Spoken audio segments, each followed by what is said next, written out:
Chapter 8:13. In the Imperial Study. Li Shimin was lying on the soft couch with his clothes in a mess. Yu Qigong, Niu Jinda, Qing Yao Jin, and Qin Xiong were sitting on the benches next to him, smoking and bragging. They were talking about the interesting stories of Zhang Feng in the academy. Li Shimin laughed and said, "So, Fengzi's research institute is open just like that?" No one knew what Li Shimin was talking about. Niu Jinda couldn't help but ask in confusion, "Your Majesty, what is the research institute you're talking about?" You won't understand even if I tell you." But those craftsmen from the western regions came at the right time. "Dear Niu, tell me, what reward do you want?" Niu Jinda and the others were not fools. From the emperor's words just now, they could tell that something was amiss. Although they didn't know what the research institute was, when the emperor talked about these people, they instantly thought of something. When Niu Jinda heard this, he put the cigarette in his mouth and stood up. "Your Majesty, if you really want to reward me, why don't you give me Zhang Feng's first batch of firearms?" "No." Qing Yaojin's eyes turned red. "Your Majesty, there is no room for discussion. You promised me that when this thing came out, it would be in my barracks. Come on, the Emperor is talking about the invulnerable shield and spear. When did he say he would give you the guns?" Yuqi old second, "Tell me, am I right?" Yuqi Gong touched his beard and slowly glanced at Niu Jinda. "I seem to have forgotten what it is, but the Emperor did talk about it that day in the Imperial Study." What a joke. The Chang and barracks was now his and Qing Yaojin's territory. The reason why they were stationed near Shao Mountain was that it was convenient. How could he let the meat that was about to enter his mouth slip away? Although they were brothers, there was no room for discussion on this matter. Li Shimin chuckled as he watched the three of them fight. At this time, he was already a little dizzy. If he hadn't gotten some tea leaves from Zhang Feng and drank them desperately, he might have already been drunk by the smoke. Everyone's faces were flushed red. Li Shimin chuckled and waved his hand to stop them. All right. The thing hasn't been produced yet. What are you guys fighting over? How about we talk about it after the blunderbuss are produced? By the way, Old Black, let me ask you something. Have you seen that Prince Jinla these days?" Seeing that the Emperor had suppressed this matter, although everyone felt indignant, they didn't dare to say anything. As Qing Yaojin smoked, he thought for a while and said, "That kid has been strolling outside Shao Mountain these days. I don't know what he wants to do." "Your Majesty, do you want me to send someone to bring him back to Honglu Temple? Besides, he has been in the Tang dynasty for a long time. Should we send him back?" "No." Li Shimin waved his hand. At this time, Jin La's situation is still unclear. If I drive him back now, the cunning King Jin La may misunderstand that I won't help them. This is not good for the Tang dynasty. Forget it. It seems that he wants to go to Fengzi's academy. Just turn a blind eye and let him in. As for the rest, let Zhang Feng take care of it. Okay. When Qing Yaojin heard this, he sat back down resentfully. Your Majesty is really in a good mood. At this time, Empress Jiangxuan's somewhat angry voice sounded at the door. As the voice sounded, Shao Gizi helplessly pushed open the door of the Imperial Study. As soon as the door was pushed open, Zhang Sun and Wu Go were instantly choked by the choking smoke and coughed. Li Shimin and others were shocked. Li Shimin waved his hand to signal them to leave and hurried to greet them. "Maid Guanyin, why didn't you tell me you were coming?" Although it was said to Zhang Sun and Wu Go, how could Shao Gizi not know that it was a reproach? He hurried to explain. Zhang Sun and Wu Go glared at Li Shimin speechlessly and said, "If I didn't come, second brother would probably set the entire Imperial Study on fire." Hearing this, Li Shimin glanced at the smoky Imperial Study and felt a slight headache. "Maid Guanyin, let's talk somewhere else." "Shao Gizi, let's go to the bedroom." While speaking, Li Shimin followed Zhang Sun and Wu Go. Along the way, Zhang Sun and Wu Go were very annoyed. It was full of the smell of smoke. Even the eunuchs they met along the way smelled like this. It was not that she hated this smell. It was that the smell of this thing was simply too unpleasant. It was uncomfortable. Your Majesty, this thing smells so bad. Why is it that all I see, smell, and hear along the way is this? What's so good about this thing? Seeing Empress Zhongsun grumble. Only then did Li Shiming realize something. He smiled faintly and said, "This thing was made by that brat Zhang Feng." "You don't say, this thing is really magical." "Before this, I had to take a nap at noon every day, and I would have a headache every night. But now that I have this thing, I feel 100 times more energetic." Chapter 8:14. Zhongsun Wugo rolled her eyes at Li Shimin. "I don't think this thing should be made. I don't know what Zhang Feng is doing. In my opinion, this thing is a scourge. Look at you. Do you still look like an emperor?" As soon as they entered the bedroom. Only then did Zhongsun Wugo help Li Shimin take off his outer robe as he nagged. Li Shimin laughed and hugged Zhongsun Wugo. "Guanyin, you don't know. It's this little thing. You don't know that everyone on Shao Mountain is smoking it now. There's even a rumor that people who don't smoke aren't men. There's also a ballad that says that a person who doesn't smoke isn't a man. There's also a ballad that says that a cigarette before a meal is a celestial being and a cigarette after a meal is a joyful life." Seeing that Zhongsun Wugo was about to refute, Li Shimin hurriedly said, "Do you still remember Mr. Bosher and the others?" Zhongsun Wugo didn't know what to say. She glared at Li Shimin and leaned into his arms. However, in the next moment, Zhongsun Wugo pushed Li Shimin away in disgust and covered her nose as she retreated. Li Shimin was amused by Zhongsun Wugo's seductive behavior and laughed. He sat on the soft couch and said, "Since Mr. Bosher and Dr. Sun came to Shao Mountain, the pork, which is hated by scholars like them, has become a necessity for their meals. Moreover, in Chang'an City, the restaurant opened by Qingxian and the others is selling pork very well, and the people who eat it the most are those Confucians. Don't you think it's funny?" Zhongsun Wugo saw that Li Shimin had changed the topic, so she couldn't continue to hold on to it. Sitting next to Li Shimin, she asked, "This boy's pork is good. I don't know how he made it. Did he develop it together with Dr. Sun?" This concubine once asked the imperial physicians in the palace, and they said that a lot of Chinese herbs were added to the braised meat. Wrong, this thing was made by Feng Zi. If Dr. Sun could make this thing, he would have done it long ago. Li Shimin smacked his lips.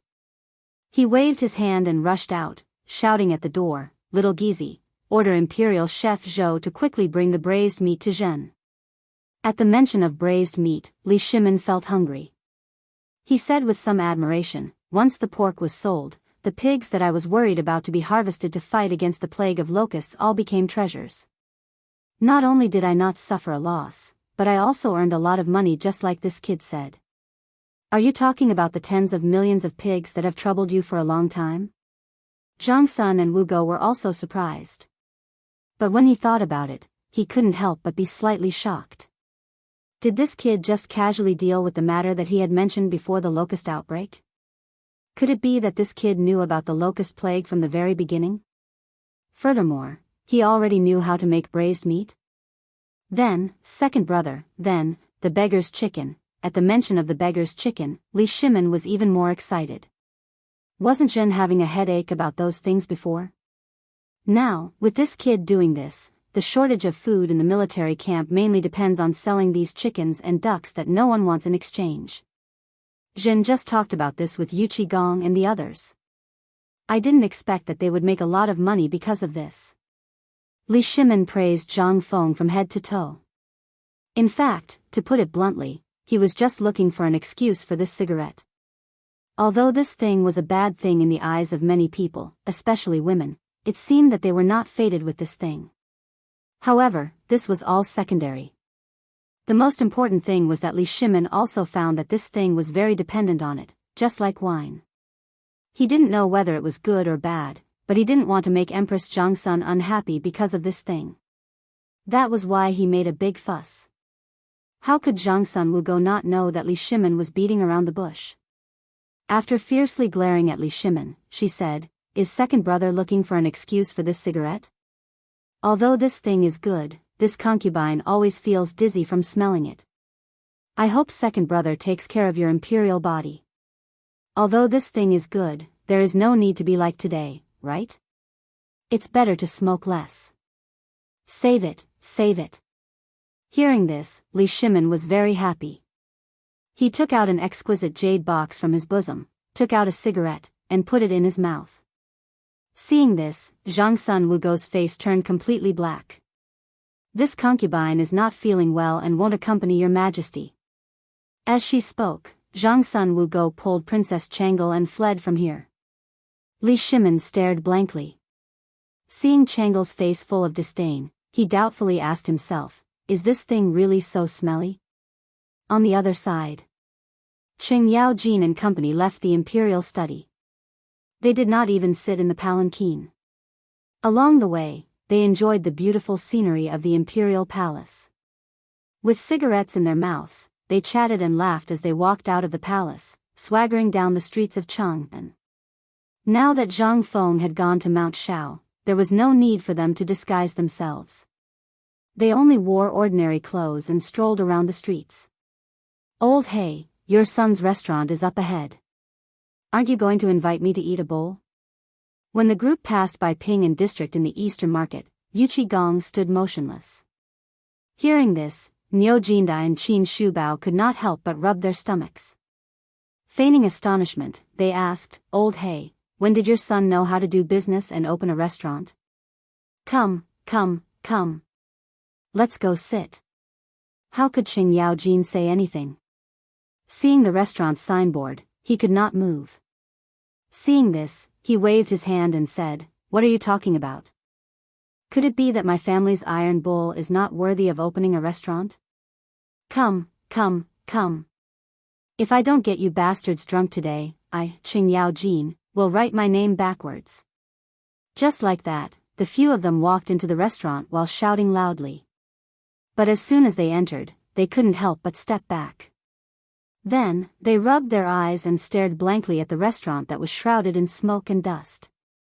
I say, when did Chang and City have these cigarettes? Old Hey, are you trying to line your own pockets? Chapter 8:15. What did you say? This is the son-in-law's doing? Zhang Mansion. Zhang Shan looked at the box of cigarettes handed to him by the old Xiuzai in surprise. The old Xiuzai stroked his beard and sipped his tea leisurely. He smiled and said, Of course it's him. I don't know what this brat is doing on the mountain. Yu Shernan and the other old guys don't care about him. But this is really good stuff. Feng Zi was too busy before and didn't have time. This morning, he just remembered and sent me some to give to you. How could Zhang Feng think of his cheap father-in-law? He really just remembered Chang and university this morning. If Li Qingxian hadn't mentioned it during breakfast, Zhang Feng wouldn't have remembered anything.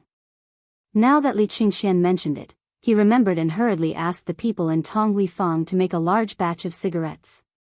He sent a big box of cigarettes to Li Gang and the old Xiuzai. While Qing Chumo was smoking one cigarette after another, Yi Qianqian's eyes lit up. The old Xiuzai was so angry that he picked up the broom and chased Qing Chumo out. Then, the two old men followed Qing Chumo's example and squatted in the study. After smoking for 2 hours, they realized that the thing that Bo Shi loved so much was really good stuff. But this time, the old Xiuzai was not happy. He looked at the braised meat and beer on the table while smoking. He sighed and said, Alas! I don't know what this old village chief is doing. If this goes on, Feng Zi's ability will be ruined by these scammers. Li Gang waved the white paper in his hand and looked at it. He exhaled a puff of white smoke and said, Old man, this thing is really good stuff. Although this brat has a tendency to be a prodigal, you also know that pigs and chickens and ducks are a big burden to the Tang dynasty now.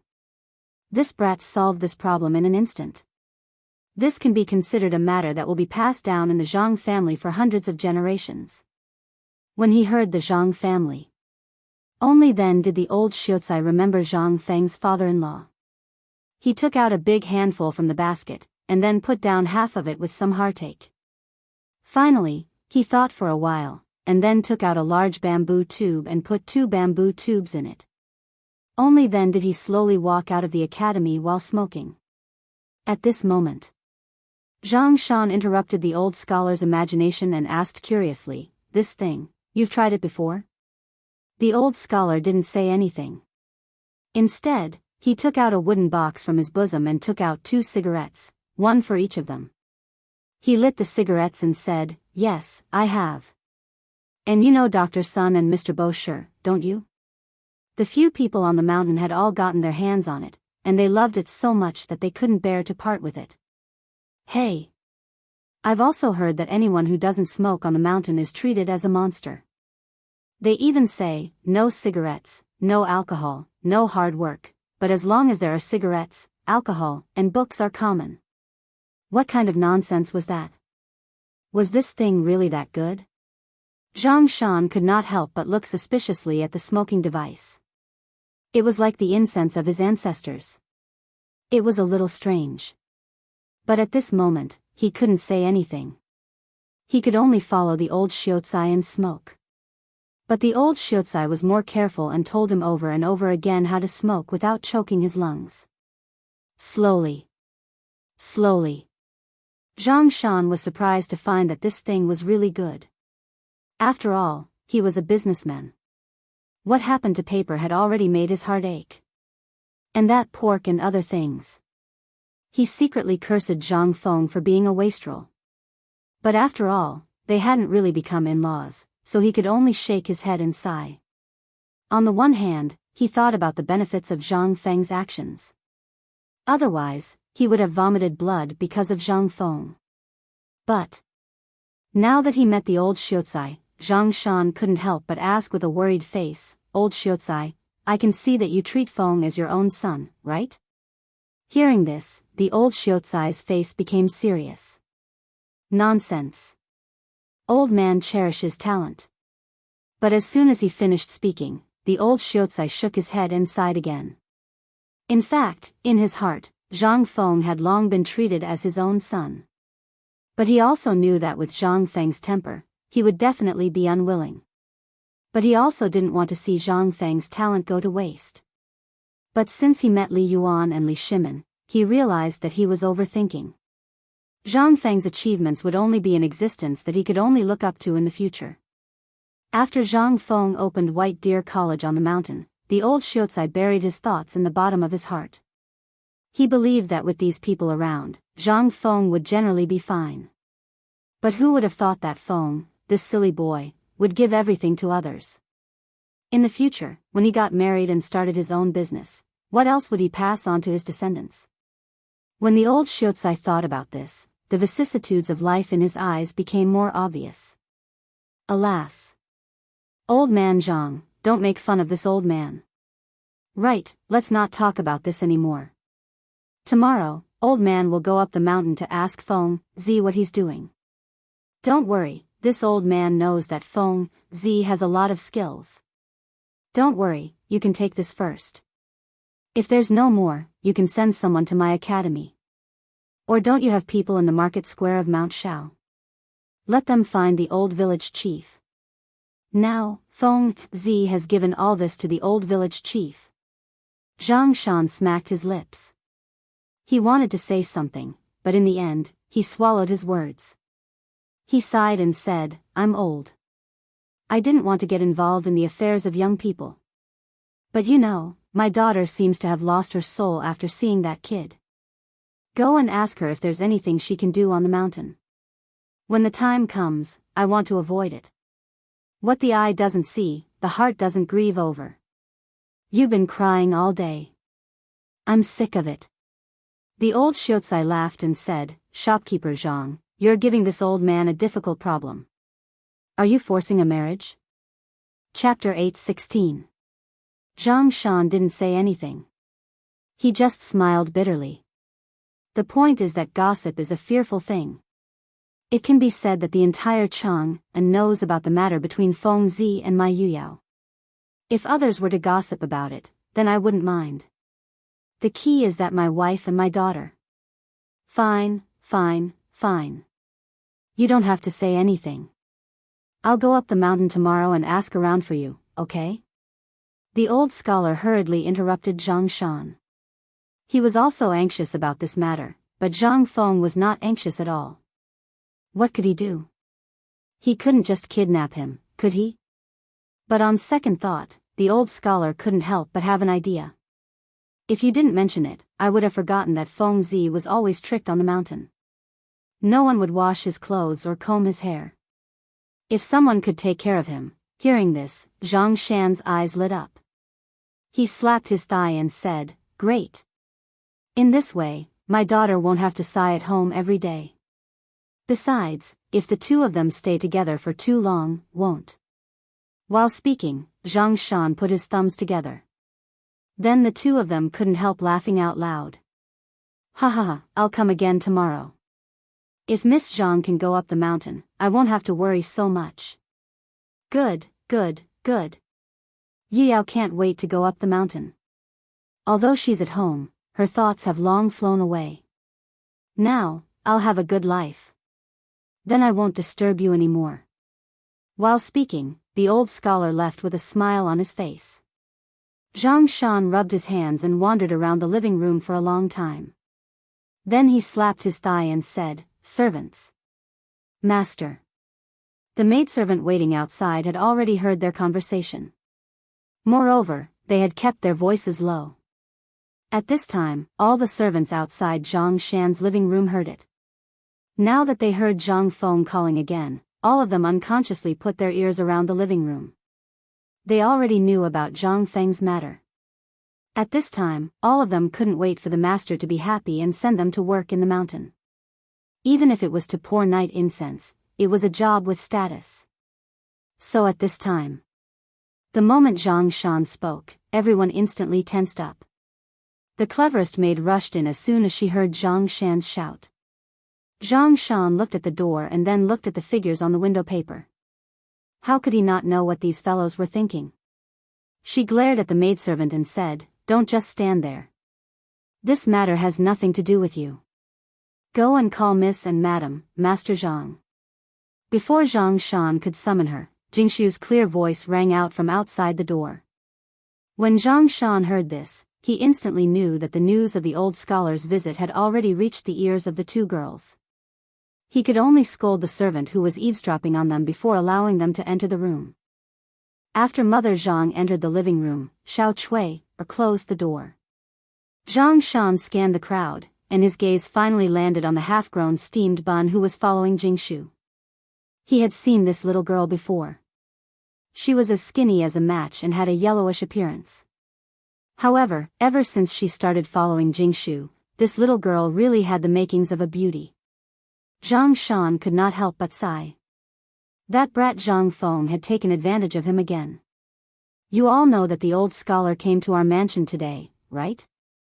Then I won't say much. This brat has been fooling around on the mountain during this period. His skills have almost been exposed by those guys. Today, the old scholar gave me another gift. Jingshu heard this and said, "Is it a piece of white paper?" "No, you'll know when you see it." Jingshu glanced at the contents of the bamboo tube and sniffed the air. "Is this the cigarette Prince Zhang made?" "Yes." Zhang Shan sighed. "If no one cares about this brat's ability will be gone after you two marry into the family." "So, father." Zhang Yuyao blushed. Zhang Shan glared at Zhang Yuyao and said, "Don't you like to hear it? You're not married yet. Do you believe that the old man will reject this marriage right now?" When these words came out, Zhang Yuyao's beautiful face turned pale with fright. Mother Zhang saw this and glared at Zhang Shan. "You shameless old man, is there anyone who scares their daughter like this? You said that your daughter is your flesh and blood, but I think you're just an ingrate. If you have something to say, just say it. Once this is over, I'll deal with you." Where could they find such a good son-in-law? Even if that brat had lost all his skills, that was still his skills. Just now, this brat had caused enough trouble for them to live freely for the rest of their lives. Moreover, he was now a viscount. Even if he did not do anything for the rest of his life and only ate the imperial rations, he would not be able to finish it even if he had 8 lifetimes. Where could they find such a good son-in-law? They had never seen such a person who drove such a good son-in-law out. If the Zhang family's relatives knew about this, it would be strange if they did not banish Zhang Shan from the family tree. Zhang Shan was just joking, but when he saw that the tigress was bored, he could not help but turn pale with fright. Don't, old man is just joking. You too, and Shui, pack up your valuables today. Tomorrow morning, follow the old scholar up the mountain. Chapter 8:17. Zhang Yuyao was stunned. Jing Shu felt a little lonely, but she quickly covered it up. After all, she only showed her eyes at this time. No one could tell what she was thinking. She had been alone all her life. Since she became close to Zhang Feng, she naturally tied her hair up and lived in Chang and University, where Zhang Feng lived, and opened a class for girls. At this time, the princesses in the palace, as well as the women of the noble families, were all studying in the female class of Chang and University.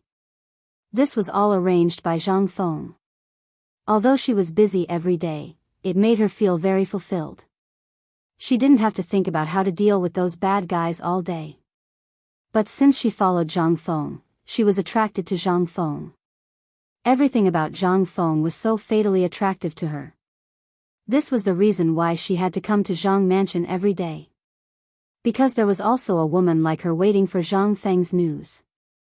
Most importantly, many of the servants in Zhang Mansion went to Shao Mountain to help, and Shao Mountain was next to Tonghui Lane. If there was any news, they would know it first. Now, she didn't have to worry too much about the female class. 3 female officials from the palace came, and she had nothing to do. At this time, after knowing that Zhang Yuyao went up the mountain, Jing Shu obviously felt a little lonely. But how could all this escape Zhang Shan's eyes? At this time, the Tang dynasty's custom was polygamy.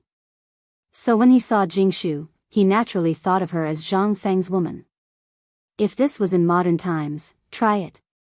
If I didn't beat you to death, it would be your ancestors' blessings. Zhang Shan smiled and lit a cigarette. He looked at Jing Shu and said, Miss Jing Shu. Master Zhang. Jing Shu bowed and said in a cultured and elegant manner. Zhang Shan smiled and said, why don't you follow Yuyao up the mountain? Old man knows that there's nothing for the girls to do now. Besides, that kid is always jumping up and down the mountain like a clay figurine. He doesn't even care about etiquette when there are some important guests on the mountain. My Yuyao is really not as good as you in this aspect. Old Master Zhang, what are you saying? Prince Zhang is, don't speak for that brat. We're all men. I know. Zhang Shan was speechless. What kind of bewitching potion did this brat feed them? He hadn't even done anything yet, and all of them were already siding with him. Let's not talk about other things. That guy is wild and has a wide network. It's inevitable that he will meet some women. Since both of you are going to be Fengzi's wives, I want you to go to the mountain to accompany him this time, so as to avoid the rumors. When the time is right, you will, father. Aren't you ashamed? Zhang Yuyao couldn't listen anymore and blushed. After all, Zhang Yuyao's mother was experienced. She rolled her eyes and understood what Zhang Shan meant. She pointed her finger at Zhang Yuyao's forehead and said, good girl, your father is doing this for your own good. That brat is so pretentious. Didn't you hear the servants say that as soon as he went down the mountain, those women would rush to him like flies smelling blood? If you don't keep an eye on him, you too will cry when the time comes. Men should be watched carefully. Do you want to have more than a dozen freeloaders in the family before you get married? Zhang Shan had a headache. He hurriedly interrupted Zhang Yuyao's mother, who was feeding the 2 girls poisonous chicken soup, and said, in fact, it's not that serious. Now that the brat is on the mountain, there is no one to take care of him. You two go up the mountain. One of you is in charge of external affairs and give the brat some ideas. Miss Jingshu should work harder, and you are in charge of internal affairs to help him dress up. Don't be like a bumpkin all day long. Yuyao, remember this. Men should pay attention to their appearances. You should pay attention to the way he dresses every day. If you clean him up, you will be proud, right? But, father. At this moment, Zhang Yuyao's face was as red as a kind of fruit produced in Qinling. But, how can you go up the mountain like this? After all. Zhang Yuyao's mother stared at the stammering Zhang Yuyao and said, "Wicked girl, if you wait any longer, you want to see other women go up the mountain first, right? Hurry up and keep an eye on that brat. Don't let him attract other women outside." Zhang Shan had no choice but to drive Zhang Yuyao and the others out while Zhang Yuyao's mother was nagging. As soon as the two women went out, they looked at each other and instantly blushed even more. "Sister Jingshu, if we go up the mountain like this, then, what will the people on the mountain think of us? It's really embarrassing. How would Jingshu know?" Now she was excited and looking forward to it, but she was also a little conflicted. She was not like Zhang Yuyao. Zhang Yuyao was the mistress of the house the moment she married into the family. What about her? Zhang Yuyao was officially married, but she was, with a sigh. Jingshu could only hug Zhang Yuyao, who was in a panic, and said, "Good sister, don't worry. Let's go up the mountain tomorrow. Don't you look forward to going up the mountain every day?" "Who said that? Let's go and see what we need to prepare. Didn't you make a set of clothes for Prince Zhang? Don't forget." The two women chattered for a while. Zhang Yuyao was excited again. She counted with her fingers what she needed to bring one by one. But she didn't notice that her personal maid had already taken the steamed buns to Zhang Mansion to show off. Chapter 8:18. Chang'an City, the residence of the 16th prince. In the Yuqi mansion. At noon, Yuqi Gong was lying on a soft couch. His snoring could be heard from afar. Yuqi Gong's wife and family members turned a blind eye to it. It was as if they were already used to it. However, today, many of the Yuqi Manor's servants, officials, family generals and others were staring at the entrance of the manor from time to time. They seemed to be waiting for some big shot. "She's here. Madam, she's here." At this moment, one of the guards rushed into the mansion with a cheer. Madame Yuqi's eyes lit up when she heard that. "Where is she?" As she said that, Madame Yuqi glared at the snoring Yuqi Gong. "Go and wake that dead man up. She's already here, and he's still in the mood to sleep." The guard was a little scared when he heard that. Who would dare to go forward when Yuqi Gong was sleeping?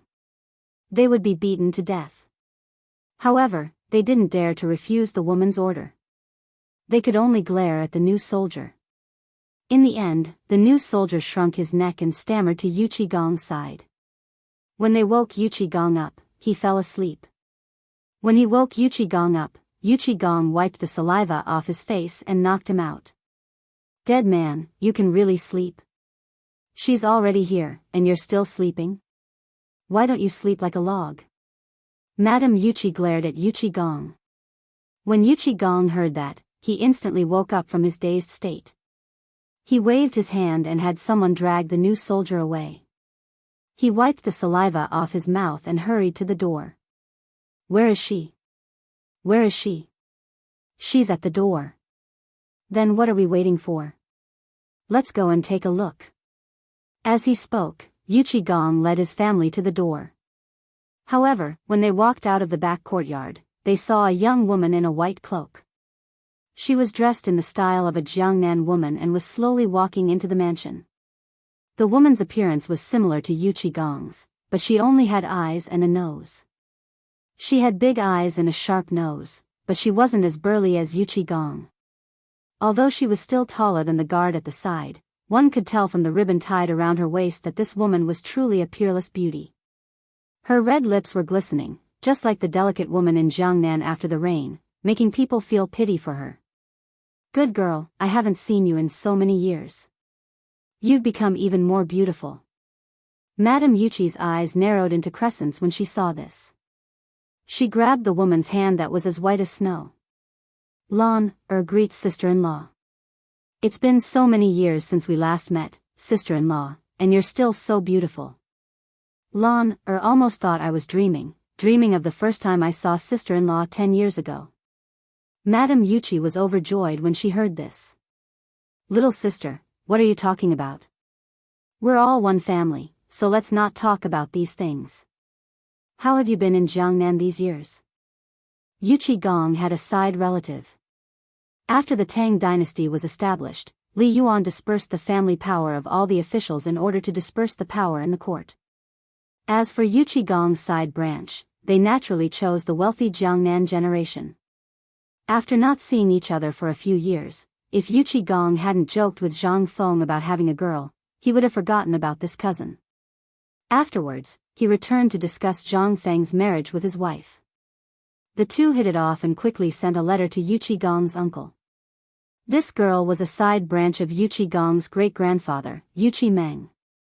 She was also the only daughter of Yuqi Gong's paternal uncle, Yuqi Meng. These years, their development in Jiangnan could be considered quite effective, even more so than Yuqi Gong's branch. However, although their lives were good, they were unable to enter the world. Last year, Yuqi Gong had received a letter from his paternal uncle, Yuqi Meng, who wanted to find a marriage for Yuqi Meng's only daughter.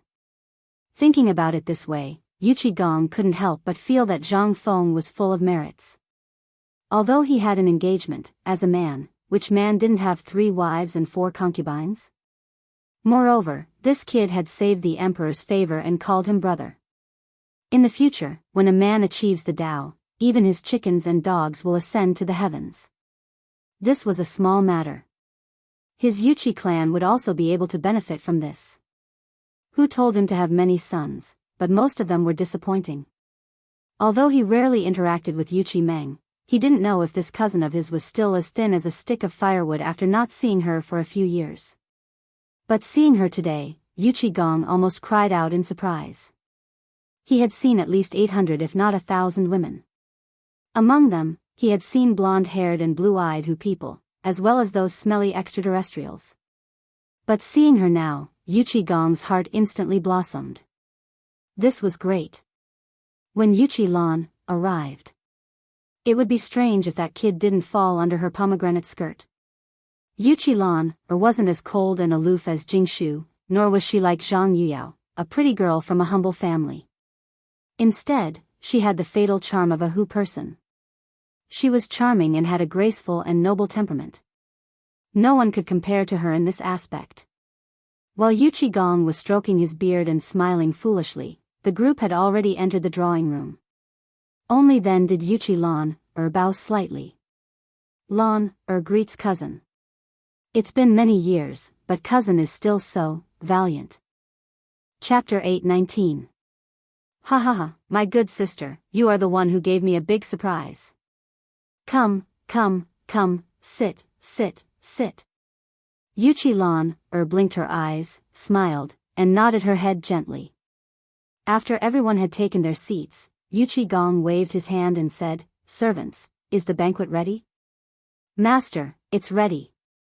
Hearing that, Yuqi Gong stood up and said, "Sister Lan, you must be tired from the journey. Let's go, I have prepared a welcome banquet for you.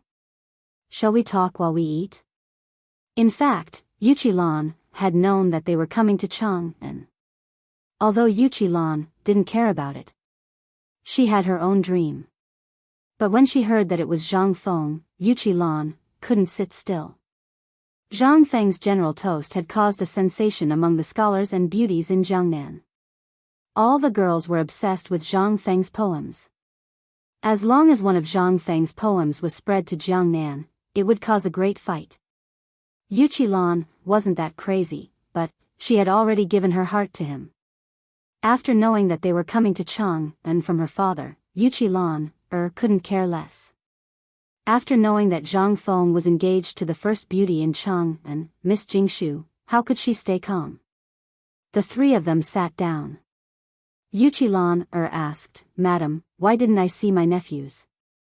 They went to the mountain a long time ago." Although she had guessed it, Yuqi Lan was still shocked. "I heard that the crown prince and the others, shoo." Before Yuqi Lan could finish, Yuqi Gong stopped talking. "There are some things that you just need to know. Also, did your father tell you about what happened here?" Yuqi Lan didn't know that Yuqi Gong would be so serious about this. She nodded and said with a serious face, I know. That's good. Come, let's eat. You haven't eaten these things before, right? They are all good. As he spoke, Yuchi-gong pointed at the braised meat on the table, the beggar's chicken, and all the dishes Zhang Feng had made. Only then did Yuchi-lan lower her head to look. A few moments later, Yuchi-lan covered her mouth and chuckled, Cousin, did you forget something? Yesterday's drumming in Chang and was heard in Jiangnan during the lantern season? Yuchi-gong heard this. Although he knew nothing about these things, he could still understand the meaning behind it. It seemed that the table of delicacies that he had carefully prepared had already been eaten. He smiled embarrassedly and said, I didn't expect this. I thought I could give you a surprise. Forget it, when you go up the mountain, that kid knows a lot of things. I'll ask him to cook for you. Cousin. Yuchi-lan covered her mouth and giggled. When Madame Yuchi saw that the topic had been led to this point, she waved her hand and said, Someone, go and bring the jug of wine that master hid. Woman, you were the one who hid it, okay? I was wondering where my jug of wine had gone. If I don't hide, how are you going to entertain Lan today? Come, Lan, let's eat. Ignore him. Madame Yuchi poured wine for Yuchi-lan and asked, Lan, if sister-in-law remembers correctly, you're already 18 years old this year, right? This was the first time Yuchi-lan had seen this kind of wine that was as clear as water, yet fragrant and sweet. She was a little surprised, but when she heard Madame Yuchi's question, she smiled faintly and said, Madame Yuchi really has a good memory. When Madame Yuchi heard this, she smiled and glanced at Yuchi-lan's chest that was twice as big as a normal person's. She nodded in satisfaction. Come, let's drink. This is something that only our residence has for now. It's hard to say whether the other public houses and the imperial palace have it or not. You don't know, but this wine was also made by that kid Zhang Feng. But, didn't you say that the beer was made by him? This. Sigh. How long ago was that? When we go up the mountain tomorrow, I'll teach you a good lesson about that silly kid Zhang Feng. Come, let's eat first. We'll talk after dinner. That kid knows things that you can't even imagine. This time, I'll tell you this much, but there's one thing that depends on you. Although that kid is only a viscount now, he's still the chancellor of White Deer College. But I can guarantee with my head that the number of ladies who have their eyes on that kid can line up from here all the way to Mount Shao. Yuchi-lan still believed in this point. However, at this moment, she had a better understanding of Zhang Feng's talent and knowledge. She couldn't help but be more eager to see what kind of person Zhang Feng was. Report. At this moment, someone rushed into the living room and whispered something in Yuchi-gong's ear. Yuchi-gong's expression changed abruptly. Oh no. Hearing this, Yuchi-lan and Madame Yuchi turned pale with fright. What's the matter? What happened? After Yuchi-gong waved his hand to dismiss the person who came, he said in a serious tone, Do you still remember that kid's confidant? And his fiancée? Now, these two girls have become sisters. Tomorrow, the old scholar from Chang and University actually asked them to go up the mountain to take care of Zhang Feng's daily life. Madame Yuchi became anxious when she heard this. She grabbed Yuchi-lan's hand and said, Come, let's go up the mountain now. Chapter 820. Shiva was miserable. He walked around the foot of Shao Mountain for a long time but still didn't get permission to go up the mountain. However, Shiva didn't get tired of it.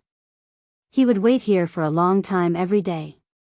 When he was hungry, he would ask the passers-by to buy some food for him. When he was sleepy, he built a straw shed on the spot and asked someone to buy some things for him to stay in. Although it was a little bitter. Seeing the endless stream of people going up the mountain every day and listening to them talk about the rumors on the mountain made him very happy. Shiva was even more eager to go up the mountain. The fatal attraction of Zhang Feng made Shiva forget his identity as Prince Junla. Before, he thought that Prince Junla was a high and mighty existence. However, after meeting Zhang Feng, he suddenly felt that Prince Junla was nothing. Even his father, the emperor, couldn't be compared to him. Of course, he didn't dare to say these words in front of others. Otherwise, he wouldn't be able to keep his legs when he went back. However, he didn't care anymore. As long as he could go up the mountain, he wouldn't go back to Jinla. Go back to your second uncle. He wouldn't go back. It was because Zhang Feng had come up with another good thing after the white paper and the braised beggar's chicken. After spending a lot of money to get a cigarette from old He, Shiva was completely lost. At this time, after waiting for the people in line to enter the market to go in, Shiva tidied up his clothes and even clutched the gold leaf that he had prepared. He planned to bribe the guards to let him go up the mountain. Oh, isn't this the little prince of Jinla? Why do you want to try again today? Ha ha ha. Amidst the guards joking, Shiva used the unfamiliar Han etiquette to salute and say, "Officers, this one is truly an old acquaintance of Principal Zhang. I'll have to trouble you to pass on the message. Can this be considered as a gift for the officers?" The guard glanced at the bulging money bag in Shiva's hand before withdrawing his eyes. He then looked at Shiva and said with a smile on his face, "You don't look like a troublemaker. Since you're so sincere and have become familiar with us these days, I'll let you in. However, if you dare to make trouble on the mountain and make things difficult for us, I'll break your legs even if you're King La, not to mention your Prince La." Shiva looked at the guards as if he was dreaming. It had been 7 days. They all said the same thing. However, these people refused to let him in. They said that this was the secret place of the Tang dynasty and that non-Han people were not allowed to enter. However, a few days ago, he saw a group of people from the western region enter with his own eyes. Although those people were handcuffed and shackled, they all went in except for him. He even brought the clearance documents and even had people from the Ministry of Works and the Ministry of Personnel to verify the clearance. However, he still couldn't go in. But now? He could go in. Shiva couldn't help but be overjoyed. He stuffed the money bag in his hand to the guard. However, the guard glared at him and waved the modeo in his hand. "What are you doing? What do you think we Tangs are? Keep your money bag. If you go up the mountain and the dean really takes you in, you should keep this bag of money. It might not be enough to cover your expenses." Shiva didn't understand what he meant. However, he still thanked him and entered Shao Mountain. He was neither a businessman nor a student, so naturally, he couldn't enter. However, he had long been looking forward to the market at the foot of Shao Mountain. In Chang'an, he had already seen through the pressure of the 2 big markets. On the other hand, although this was a mountain, there were more people and businessmen at the foot of the mountain than in Chang'an city. How could he not be excited? The guards were stationed at the entrance of Shao Mountain. If one wanted to go up Shao Mountain, they had to walk on this mountain path that was only 3 feet wide. On both sides of the mountain path, there were straight cliffs like door gods. After walking for about a mile, Shiva's eyes suddenly opened up. Waves of noise continuously entered Shiva's ears. Fresh fruits. The beer just arrived. "Brother, do you want to try it? This is brewed by our dean himself. It only costs 1 copper coin. 1 copper coin. The fragrant glutinous rice wine, the dean's favorite glutinous rice wine. Come, come, come, all of you come and try it. It's free if it doesn't taste good." Shiva looked around as he walked. It was as strange as a wild child in the mountains entering the city. The market was very big. On both sides of a mountain path with no end in sight, there were houses built with red bricks that Shiva had never seen before. There were also some houses built with wood and bamboo. The ground was made with an unknown material that was as hard as stone. There were also smooth stones of different colors inlaid on the ground. It looked very beautiful. On this road, although there were many peddlers, no one dared to spit or throw away rubbish. Even if there were a few leaves, someone would take the initiative to pick them up. This made Shiva even more curious. Most importantly, everyone here had a cigarette in their hands. They held it in their mouths and walked with their heads held high. Those who didn't have cigarettes lowered their heads and hurried past. This made Shiva even more curious. He pulled over a Hu merchant and curiously asked, "Brother, why do these people all have cigarettes in their mouths? Why do those who don't have cigarettes have their heads lowered?" The barbarian merchant first looked at the man who was dressed similarly to him as if he was a monster. After a while, he said strangely, "Kid, give me a cigarette. Let me tell you, where does Shiva have a cigarette?" He hurriedly took out a golden leaf from his money pouch. The barbarian merchant looked around like a thief before putting the leaf into his sleeve as if nothing had happened. "Kid, on Shao Mountain, if you don't smoke, you're not a man. Do you understand? Those who don't have cigarettes don't deserve to stay on Shao Mountain. Brother, let me give you a piece of advice. There's a shop in front of the food factory that specializes in selling cigarettes. Go buy a box. Otherwise, if you stay too long, you'll drown in the spit." Chapter 8:21. There's such a rule? Shiva was shocked and quickly asked again, "Brother, who set this rule? When I met the dean, he didn't seem like such a person." When the barbarian heard that this dumb kid knew Zhang Feng, he couldn't help but be shocked. After looking Shiva up and down, he said in disbelief, "You know the dean? We all know the dean. A few days ago, Lao Tzu and I even talked to the dean." "So what?" "This rule wasn't set by the dean. It was set by everyone here. Also, don't ever throw trash on the ground. If someone sees it." Shiva hurriedly asked, "What will happen?" "Hee hee." The barbarian laughed evilly. "You'll have to use your tongue to lick the entire floor before you stop." Shiva was shocked. "What kind of rule is this? This isn't a rule." The barbarian pointed at the ground and said, "Do you know what this is? This is the cement that the dean spent a lot of effort to create. It's also called concrete. It's for the convenience of us. They didn't even have it on the mountain, but they made it for us first. What is this? If we don't follow the rules, not to mention the people on the mountain, even the merchants here will beat those who don't follow the rules to death." This, Shiva was completely shocked. He had seen Zhang Feng's charm. But what was this? Zhang Feng didn't say a word. These people were so crazy to follow the rules and even set their own rules to restrict them. No wonder the people here were like this. This was the kind of bearing a man should have. Shiva's eyes shone with a fiery light. After thanking the Hu merchant, he trembled as he walked towards the entrance of the sect. The barbarian smacked his lips and glanced at Shiva. He touched the golden leaf in his embroidered robe and laughed. "Another dumb rich man. Do you think it's so easy to climb this mountain?" The people in the market were very law-abiding. In the past, they still needed people to maintain law and order. However, since Zhang Feng built 2 commercial streets for the people here, the people who used to maintain law and order here had long disappeared. Don't ask why. Where was this place? This is a mountain. Who dared to disobey the rules here?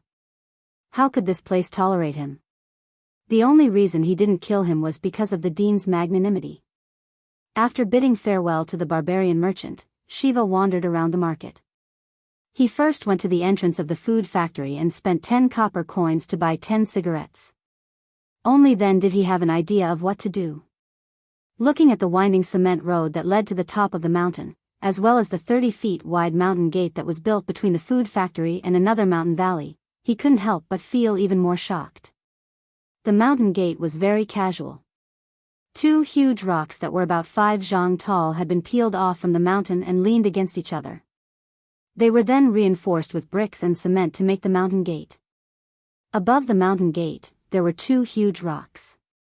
On one side of the mountain gate, there were the words frowning coldly facing thousands of fingers on the other side.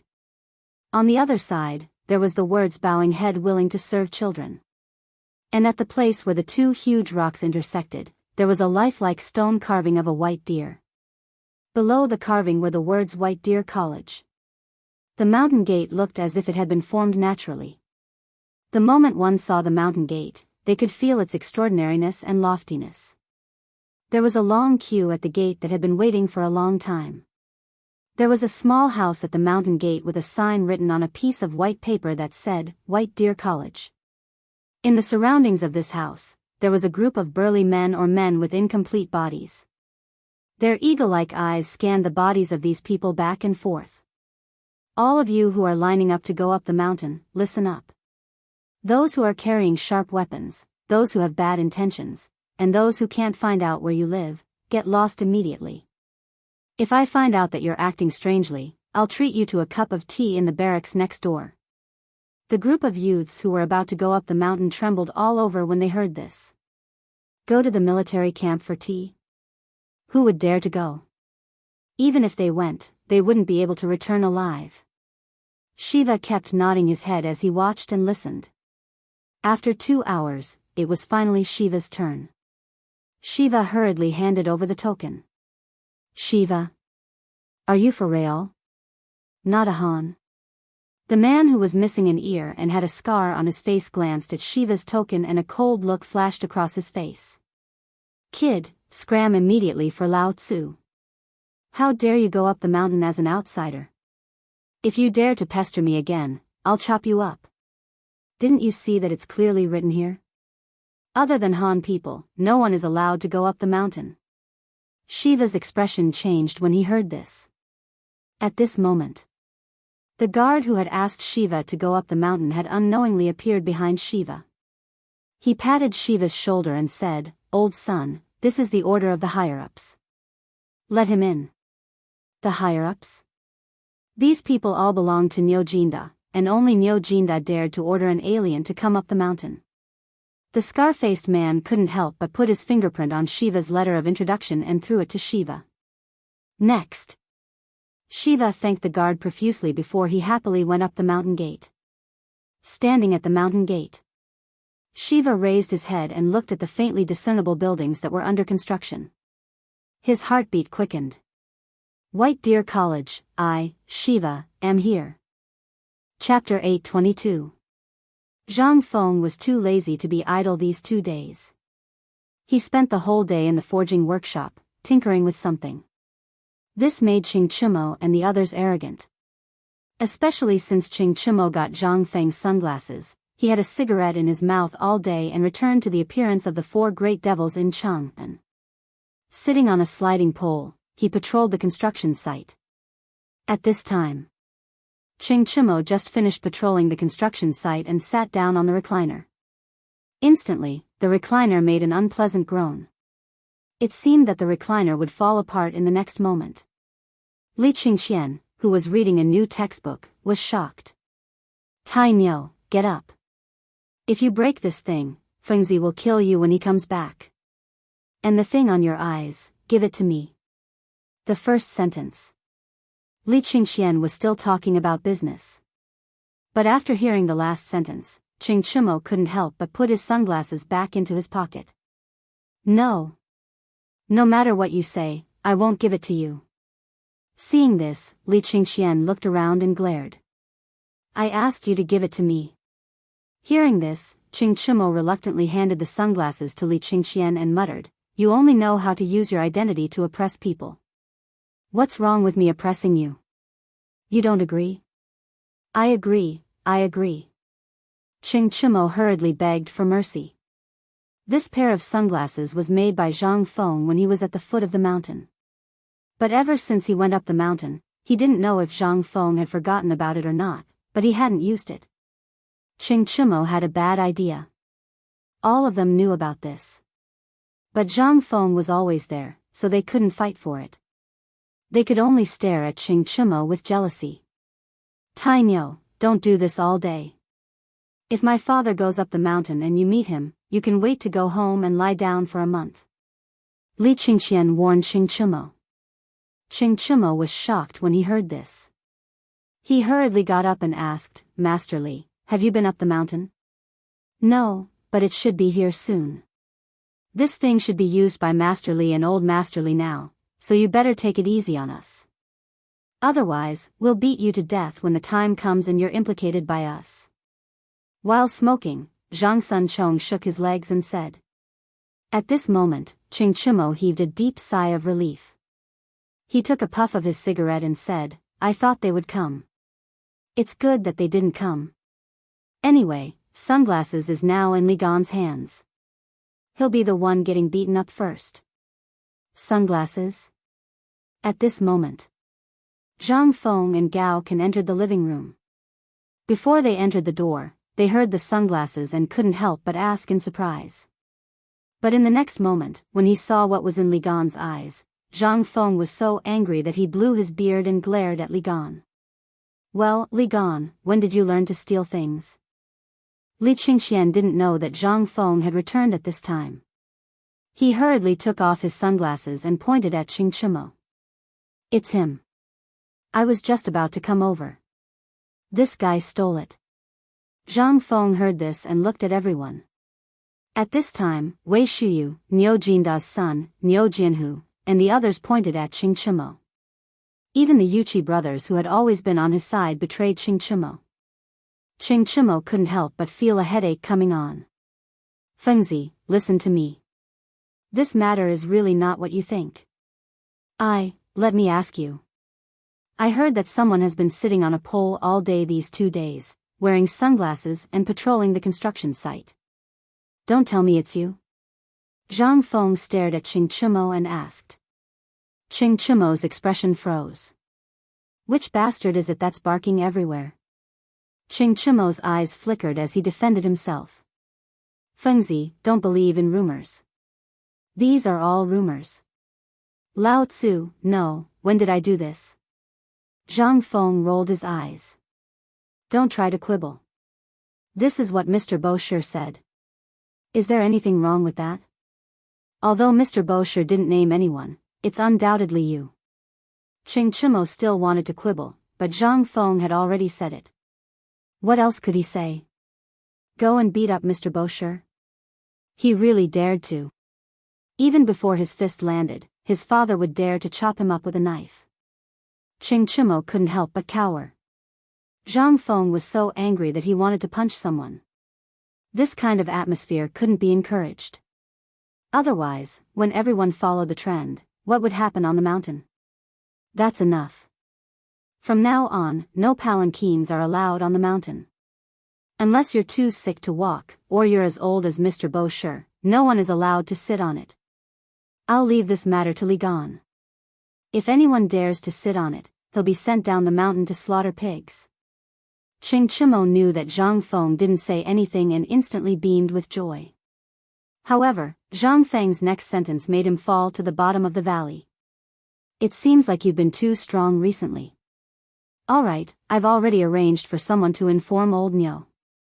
Tomorrow, you'll go to the military camp at the foot of the mountain. I heard that General Qing Yaojin is doing some military training I mentioned before. You'll go and train for a month, or you can go home directly. Qing Chimo's expression changed drastically when he heard this. He had been to his father's military camp. Zhang Feng had created those perverted toys that tortured the experts to the point of wanting to die. It was known as the torture in the military camp that was more painful than being in the water prison. How could he go? Wasn't this asking him to go? Qing Chimo couldn't help but grab Zhang Feng and burst into tears. Fengzi, we're brothers. Why do you have to make things difficult for me? Chapter 8:23. When Niu Jianhu and the others heard this, they couldn't help but turn pale with fright. Yuqi Baolin and his brother didn't say anything. They just stood behind Qing Chimo and didn't say anything. Well, Fengzi, not everyone can enter this military camp. Let this guy go. If he goes in, he will definitely lose a layer of skin. Li Qingxian hurried to persuade Zhang Feng. Zhang Feng waved his hand, but Qing Chimo wouldn't let go no matter what. He even hugged Zhang Feng's legs, so tight that Zhang Feng could only roll his eyes. Let go of me. No, if you don't agree, I won't let go. Hey! Damn it, are you going to let go of Lao Tzu or not? No, unless you don't let me go down the mountain. Motherf **Ker, my leg is going to break because of you. Zhang Feng struggled and shouted in pain. Li Qingxian saw Zhang Feng's face turn red and turn pale with fright. He hurried forward and pulled Qing Chimo away with the two Yuqi brothers. Zhang Feng lay on the recliner. Wei Shuyu and Zhang Sun rushed forward and quickly massaged Zhang Feng's legs. Zhang Feng took a breath and said, I heard from old Niu that this is Lord Zhang Xuan's order. The emperor knows about the military studies in our academy. Lao Li is really too much. He actually told the emperor about such an important thing. Now the emperor is interested and wants to see the results. That's why he ordered old Niu to pass a message to me. He asked me to ask someone with good conditions here to drive it. If you don't go, do you want me to go? Ching Chimo heard this and pointed outside the door. You go. You made this thing. If you don't go, who will? Zhang Feng rolled his eyes. Bastard, didn't you want to join the army? To put it bluntly, this is something that I, Lao Tzu, specially made for you. Either you follow Li Gan and do Dabing's example and memorize the multiplication and division table within half a month, or you can scram down the mountain. Custom made for them? When Qing Chumo, Wei Shuyu, Niu Jian, Hu and Yuqi heard this, their eyes instantly lit up. However, when they thought of the miserable state of the army camp, they couldn't help but feel apprehensive. Iron Bull, do you miss the heavy cavalry? Do you want to be the first to get an impenetrable shield and armor? Big Idiot, Bug, do you too still want the special weapons that I prepared for you? And, Dean, I want it. Without waiting for Zhang Feng to finish speaking, Gao Can excitedly grabbed Zhang Feng's shoulder. It was so painful that Zhang Feng sucked in a breath of cold air. His hands desperately hit the thing that was clamping his neck. After a while, Zhang Feng finally reacted. He glared at Gao Can and said, Damn it, Lao Tzu will set another rule. From now on, if anyone dares to touch Lao Tzu will make sure that they won't be able to learn what they want to learn for the rest of their lives. Gao Can was shocked when he heard this and hurriedly knelt down. However, when he thought of Zhang Feng's previous rule, 2 streams of tears flowed out of his eyes. When Zhang Feng saw this, his heart softened. Go. If you want that thing, go with Iron Bull. When you come back every night, Lao Tzu will teach you more advanced things. When everyone heard this, they could not help but widen their eyes. Zhang Feng was actually going to impart private training. Everyone knew that Zhang Feng's book on the art of war and the training method were only half of it. This kid was unwilling to take out anything more precious. Now, he was going to impart them to Qing Chumo.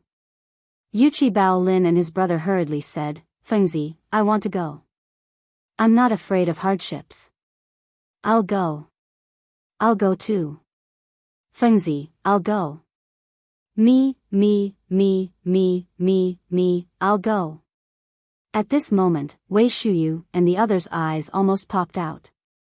They were all fighting to be the last. Only then did Qing Chumo realize it. He was about to hug Wei Shuyu's leg again, but Wei Shuyu and Zhang Sun each sent him flying with a kick. Fengzi, I didn't say I'm not going.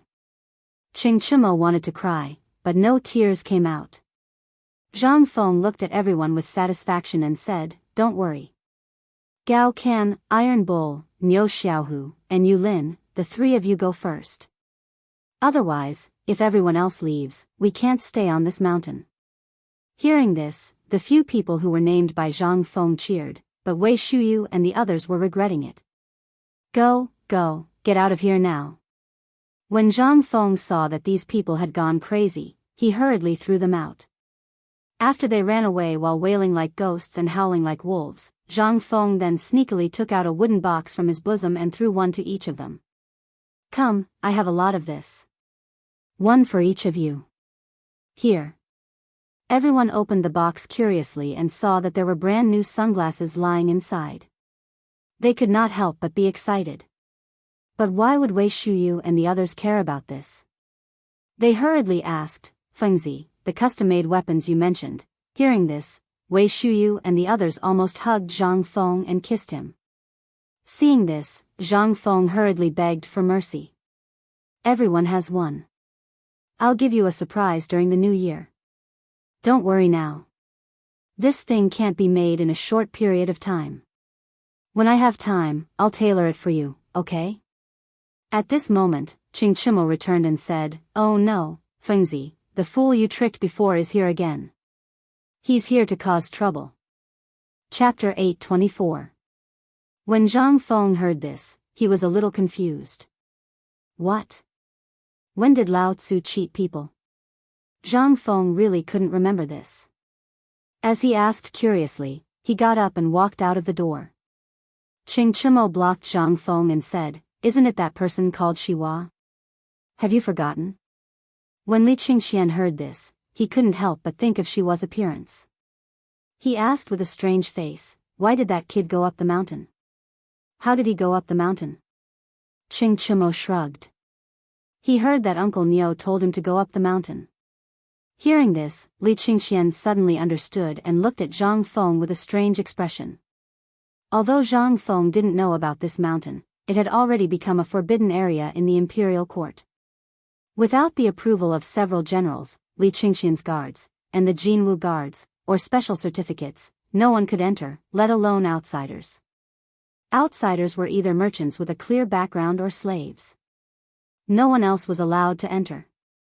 After Zhang Feng encountered the immortal bomb, Li Shimin was furious and set up an unwritten rule. Whoever barged in would be killed. No matter who it was. Even Li Qingxian would be beheaded if he dared to barge in without permission. Moreover, this Shiwa was cheated badly by Zhang Feng before. Why did he come up the mountain this time? Didn't he hear that he came to the Tang dynasty to ask for help last time? He had already asked for help, but he still didn't leave. What was he thinking? Could it be that he really came to ask Feng Zi for compensation for his previous losses? This dignified crown prince shouldn't be so poor, right? Li Qingxian also couldn't guess this kid's thoughts. He couldn't help but look at the puzzled Zhang Feng and ask, "Do you want me to go out and drive this kid down the mountain?" Zhang Feng heard this and said, "Drive what away? I also know now. It's that little rich man Zhen La. Now that he knows we are short of money, he is here to give us money. Why do you want to drive him away? Go, go, go. Invite him in." Zhang Feng really did remember this kid. But when he thought of the last time, Zhang Feng's heart became hot again. Good timing. Whatever he said would come. He was just short of money, and now it came. Before Zhang Feng could finish his fantasies. Under the guidance of Qing Chimo, the purple-robed Shiva walked into Zhang Feng's small living room. Upon entering, Shiva first looked at the simple furnishings in the room, then looked at Li Qingxian and the others. Only then did he respectfully bow and say, "Shiva greets Dean Zhang Feng." "Ha ha ha, so it's you. Come, come, come, don't stand on ceremony. Seat of honor, seat of honor. Tai Nyo, serve the tea." Qing Chimo pointed at his nose and walked out of the room gloomily. Gao Qian and Yuchi Baolin had run away. Now, how did the matter of the sidekick find him? However, being depressed was one thing. But when he saw that someone was going to be in trouble, Qing Chimo became excited. At this time, Li Qingxian and the others were sitting still in the room. They looked straight ahead and smoked their cigarettes. Originally, Zhang Feng wanted to greet them and introduce them to each other. But when he saw that they were all acting cool, he was too lazy to do so. Glancing at Shiva's bulging money bag, Zhang Feng smiled even more happily. "Why are you here from so far away? I heard that Zhenlai is in big trouble now, is that right? What's going on? Is it serious?" Shiva's face turned bitter when he heard that. That was one of the reasons why he was here. "Brother Zhang Feng, you don't know. I don't know what's wrong with that D*MN India. They mobilized an army of 300,000 to invade Zhenla. To be honest, Zhenla is suffering." Zhang Feng heard that and nodded. "That's right. That D*MN India. If I had an army of 100,000, no, 50,000 people, I would definitely lead them to fight for you. But I'm just a weak scholar." Weak scholar, Li Qingxian and the others were so embarrassed that they almost died of cancer. "Are you worthy?" Shiva became even more agitated when he heard that. "Brother Zhang. These words of yours are enough. I came to the Great Tang precisely to seek the assistance of His Majesty, the wise and mighty Emperor. Shiva glanced at Li Qingxian as he spoke.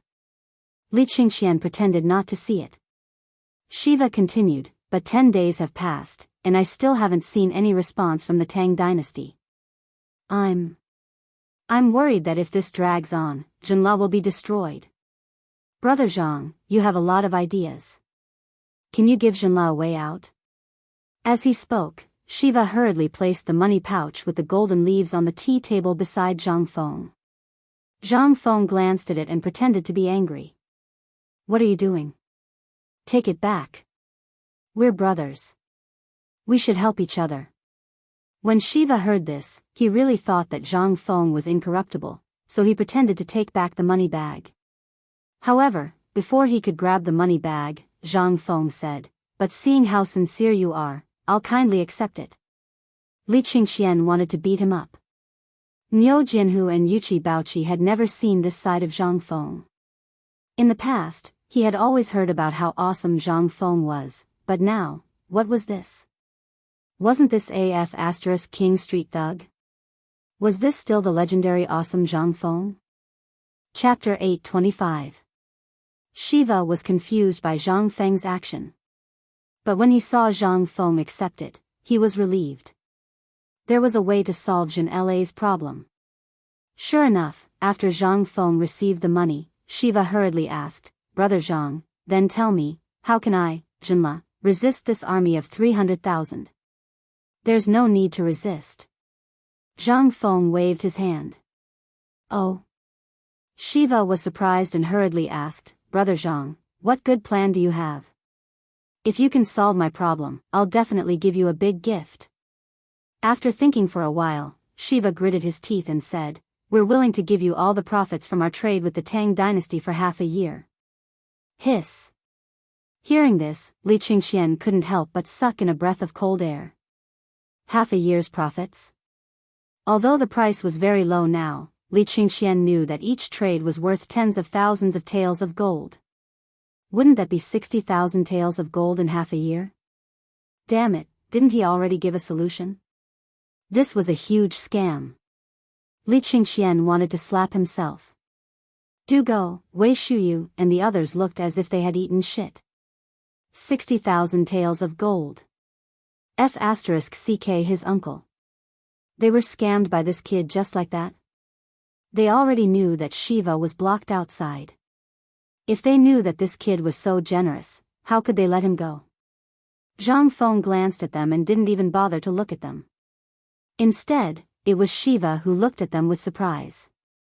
Among these people, he had only seen Li Qingxian before. Although he was surprised that Li Qingxian was here, Shiva wasn't an idiot. Since Li Qingxian didn't say anything, it wouldn't be good if he did. Seeing that Zhang Feng didn't say anything, Shiva said worriedly, "Brother Zhang, this is the most I can do. Can you take pity on me, Jinla, and help us? If you like the jade and jewelry from last time, I'll give you 10 carts on your wedding day. How about that?" Puff. Li Qingxian and the others rubbed their chests tightly and desperately resisted the urge to vomit blood. 10 carts, oh my god. Scammer, you big scammer. They couldn't help but curse Zhang Feng in their hearts. They were even wondering how much they should take from Zhang Feng when the time came. When Zhang Feng heard that, he sighed and said, "We're all brothers, what are you saying this for?" Alright, since we're brothers, I'll tell you now." Shiva immediately sat up straight. Zhang Feng coughed and lit a cigarette. Then, he gave one to Zhang Feng. However, Zhang Feng's fingers were trembling. If my guess is correct, 200,000 of these 300,000 soldiers are Turks. You don't know, but I heard from the returning merchants in Shao Mountain Market that the Turks had mobilized 200,000 people, but in the end, the whereabouts of these 200,000 people were unknown. Then, there was internal strife in Tubo, and then there was riots in India. Think about it, both Tubo, India, and Tubo were affected by the locusts, and they mobilized 300,000 people? If their stomachs weren't full, why would they mobilize so many people? When Shiva heard that, he couldn't help but frown and think for a while. Then, he nodded. Zhang Feng took a puff of his cigarette, crossed his legs, and said, "Let's talk about other things. You're Prince Zhenla, so you should have countless spies in the country, right? You should know the actual number of soldiers in India, and you should also know about this disaster. Why did he suddenly put pressure on Zhenla? But how long has it been, and he's still slowly nibbling away at the border? If he really had 300,000 soldiers, he would only need 5 days to destroy you. But think about it, why didn't he do that?" When Shiva heard that, his face turned pale. Zhang Feng was right. That was really the case. Shiva couldn't help but ask again, "Brother Zhang, what does India mean? So you're saying that 200,000 of these 300,000 people are Turks?" Zhang Feng nodded. He took out a piece of white paper, then took out a bamboo stick, burned it in the oil lamp, and drew a map on the paper. "Look, this is your Zhenla. On the top is the Tang dynasty. Who's on the left?" "On the left is Tubo. Now that there's internal strife in Tubo, and your Zhenla encountered this problem, the Turks mobilized their troops again. But the Tang dynasty's Long Yu Dao is fine now. Why is that?" Shiva stared at the map and fell into deep thought. Li Qingxian and the others finally couldn't pretend anymore. They also came forward. Zhang Feng waved his hand and asked everyone to come closer. Then, he poked the bamboo stick in his hand on the 2 words, Tang Dynasty, and said, "It's because they don't know who the Tang Dynasty is helping. So, they don't dare to start a full-scale war. That's why I said you don't have to worry. With the Tang Dynasty around, India really doesn't dare to make a move. Now, who doesn't know that Zhenla is under the protection of the Tang Dynasty? If they dare to make a move, they have to consider the revenge of the Tang Dynasty.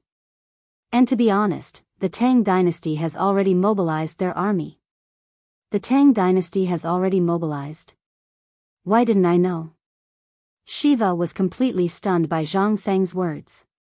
He hurriedly asked, "Brother Zhang, this is a serious matter. Please don't joke about it." Chapter 826.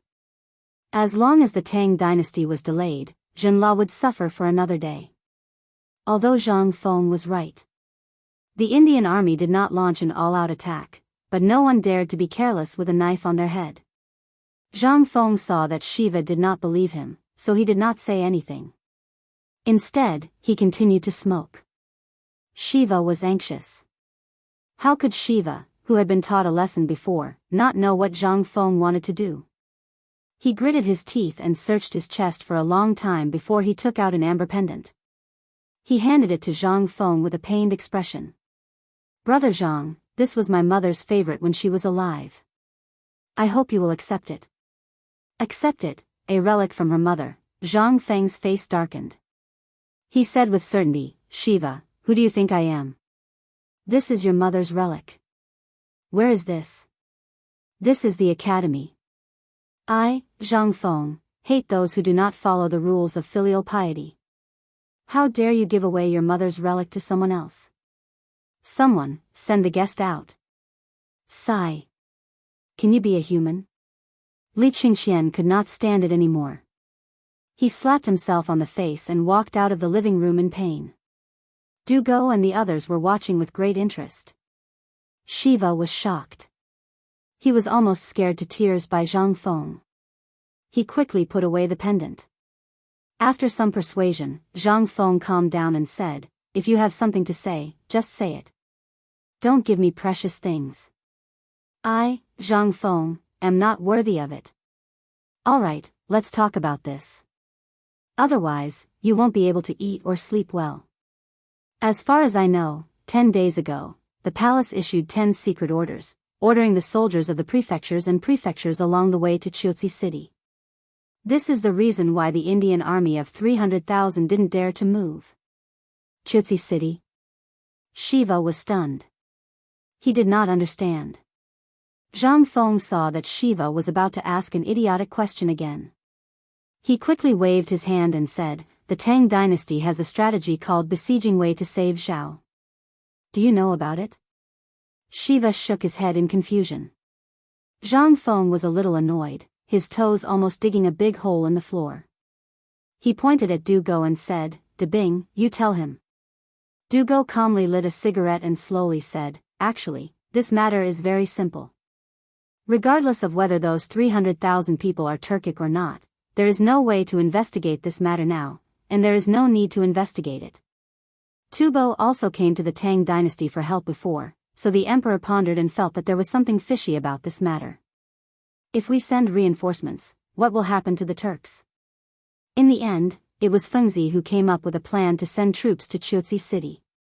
According to the map, Chotsi city can enter the Turks, reach India in one day, and reach Tuyuhun and Tubo in one day.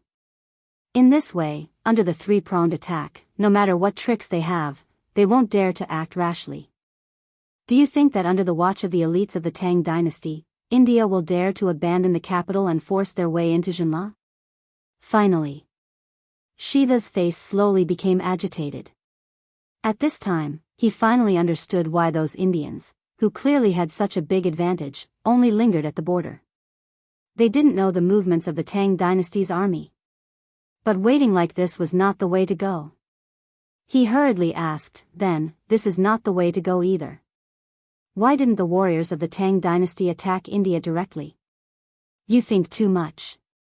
Zhang Feng waved his hand and said, "You just have to remember that at this time, you should do what you should do in Jinla and pretend that nothing happened.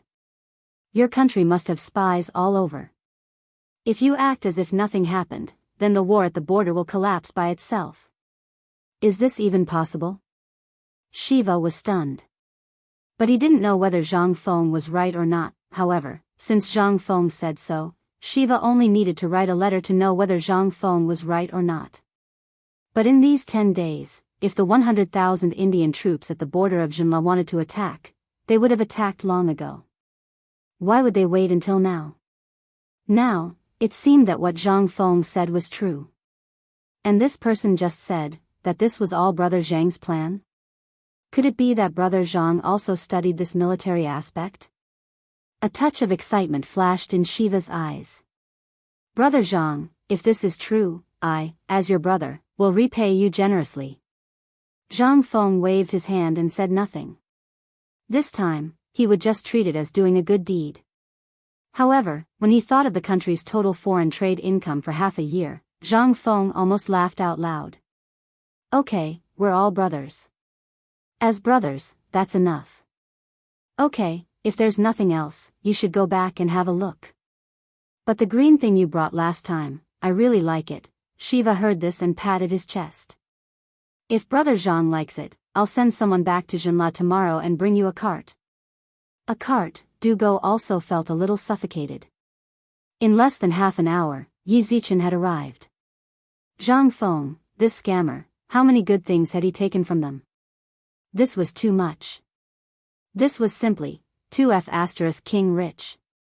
Zhang Feng didn't have any expression on his face. After all, he was thick-skinned and was naturally immune to everything. "Then I'll thank Brother Shiva first." But, seeing that Zhang Feng was about to slip away, Shiva hurriedly said, "Brother Zhang, I still have a request." Chapter 827. Zhang Feng's eyes flashed with vigilance. But he still sat down and warmly invited Shiva to sit down. Then, he asked with a smile, "Brother, tell me, if there's anything I can help you with, I'll do my best to help you." "Really? Do you think that our Zhang Feng is the kind of person who takes money, no, who doesn't keep his word?" Shiva hurriedly asked, "I want to study at the academy on the mountain. I wonder, you. What did you say? Say it again." Zhang Feng felt that he didn't hear clearly and asked in surprise. Shiva stupidly said, "I want to study under you, brother. Wait a moment. We need to discuss this matter." Li Qingxian suddenly rushed in and interrupted Shiva with a serious face. He said, "You should know the laws of the Tang dynasty. No academy can accept outsiders under any pretext. I wonder if Prince Shiva knows about this?" Shiva was shocked when he heard that. His face instantly turned ugly. He really didn't know about this.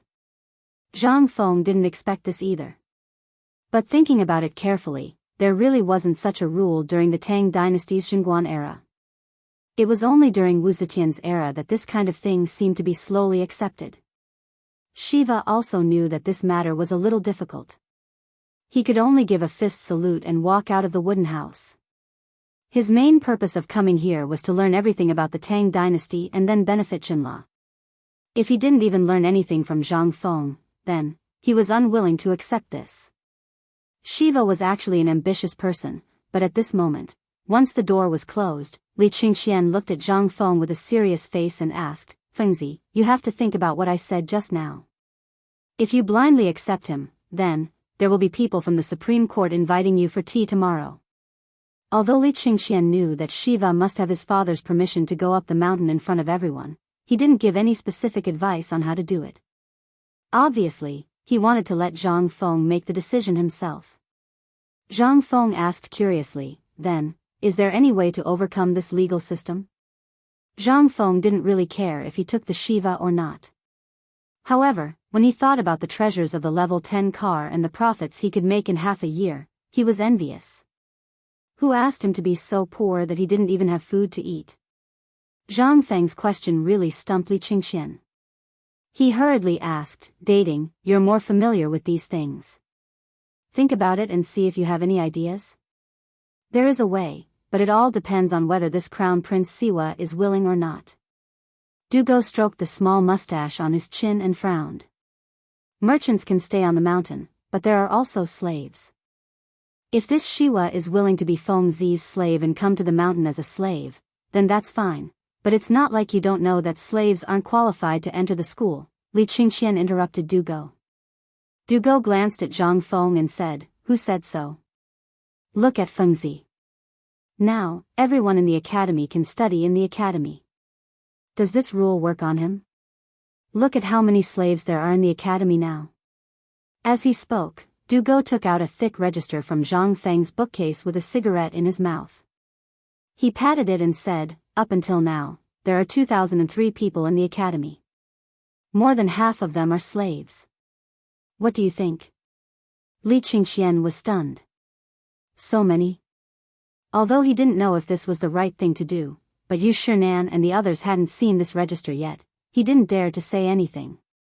Li Qingxian couldn't help but look at Zhang Feng and asked, "Have you asked Mr. Bosher and the others about this?"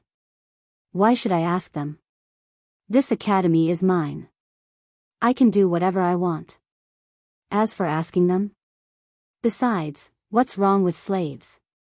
Don't tell me that slaves aren't people in your eyes. Don't forget that you are also merchants. Besides, I remember that there was a precedent of slaves becoming grand scholars. Besides, look at all the Confucians in the world. How many of them were born poor?" Hearing this, Li Qingxian really didn't have anything to say. However, he still felt that this matter was too hasty. "I feel that we should at least discuss this matter with Mr. Bosher and the others. Otherwise, if those Confucians come to cause trouble, even if the imperial palace doesn't want to interfere, they can't do anything about it. At that time, White Deer Academy will become the target of public criticism." This. Zhang Feng hadn't thought of this point. He remembered that when he told the old elementary scholar about this matter, the old elementary scholar didn't say anything. Although he couldn't see through the old elementary scholar, many people seemed to know that the old elementary scholar was a great Confucian scholar. If he didn't say anything, what could Mr. Bosher and the others say? Zhang Feng couldn't help but feel frustrated. All right, go ask Mr. Bosher. I'll wait here. It's so annoying." When Li Qingxian heard this, he hurriedly walked out of the small wooden house. Once he was out, he ignored Shiva and hurriedly ran in the direction of the waterfall. Shiva, who was bowing to the air, froze in midair. After Li Qingxian left, a trace of loneliness flashed across Shiva's eyes. Chapter 828.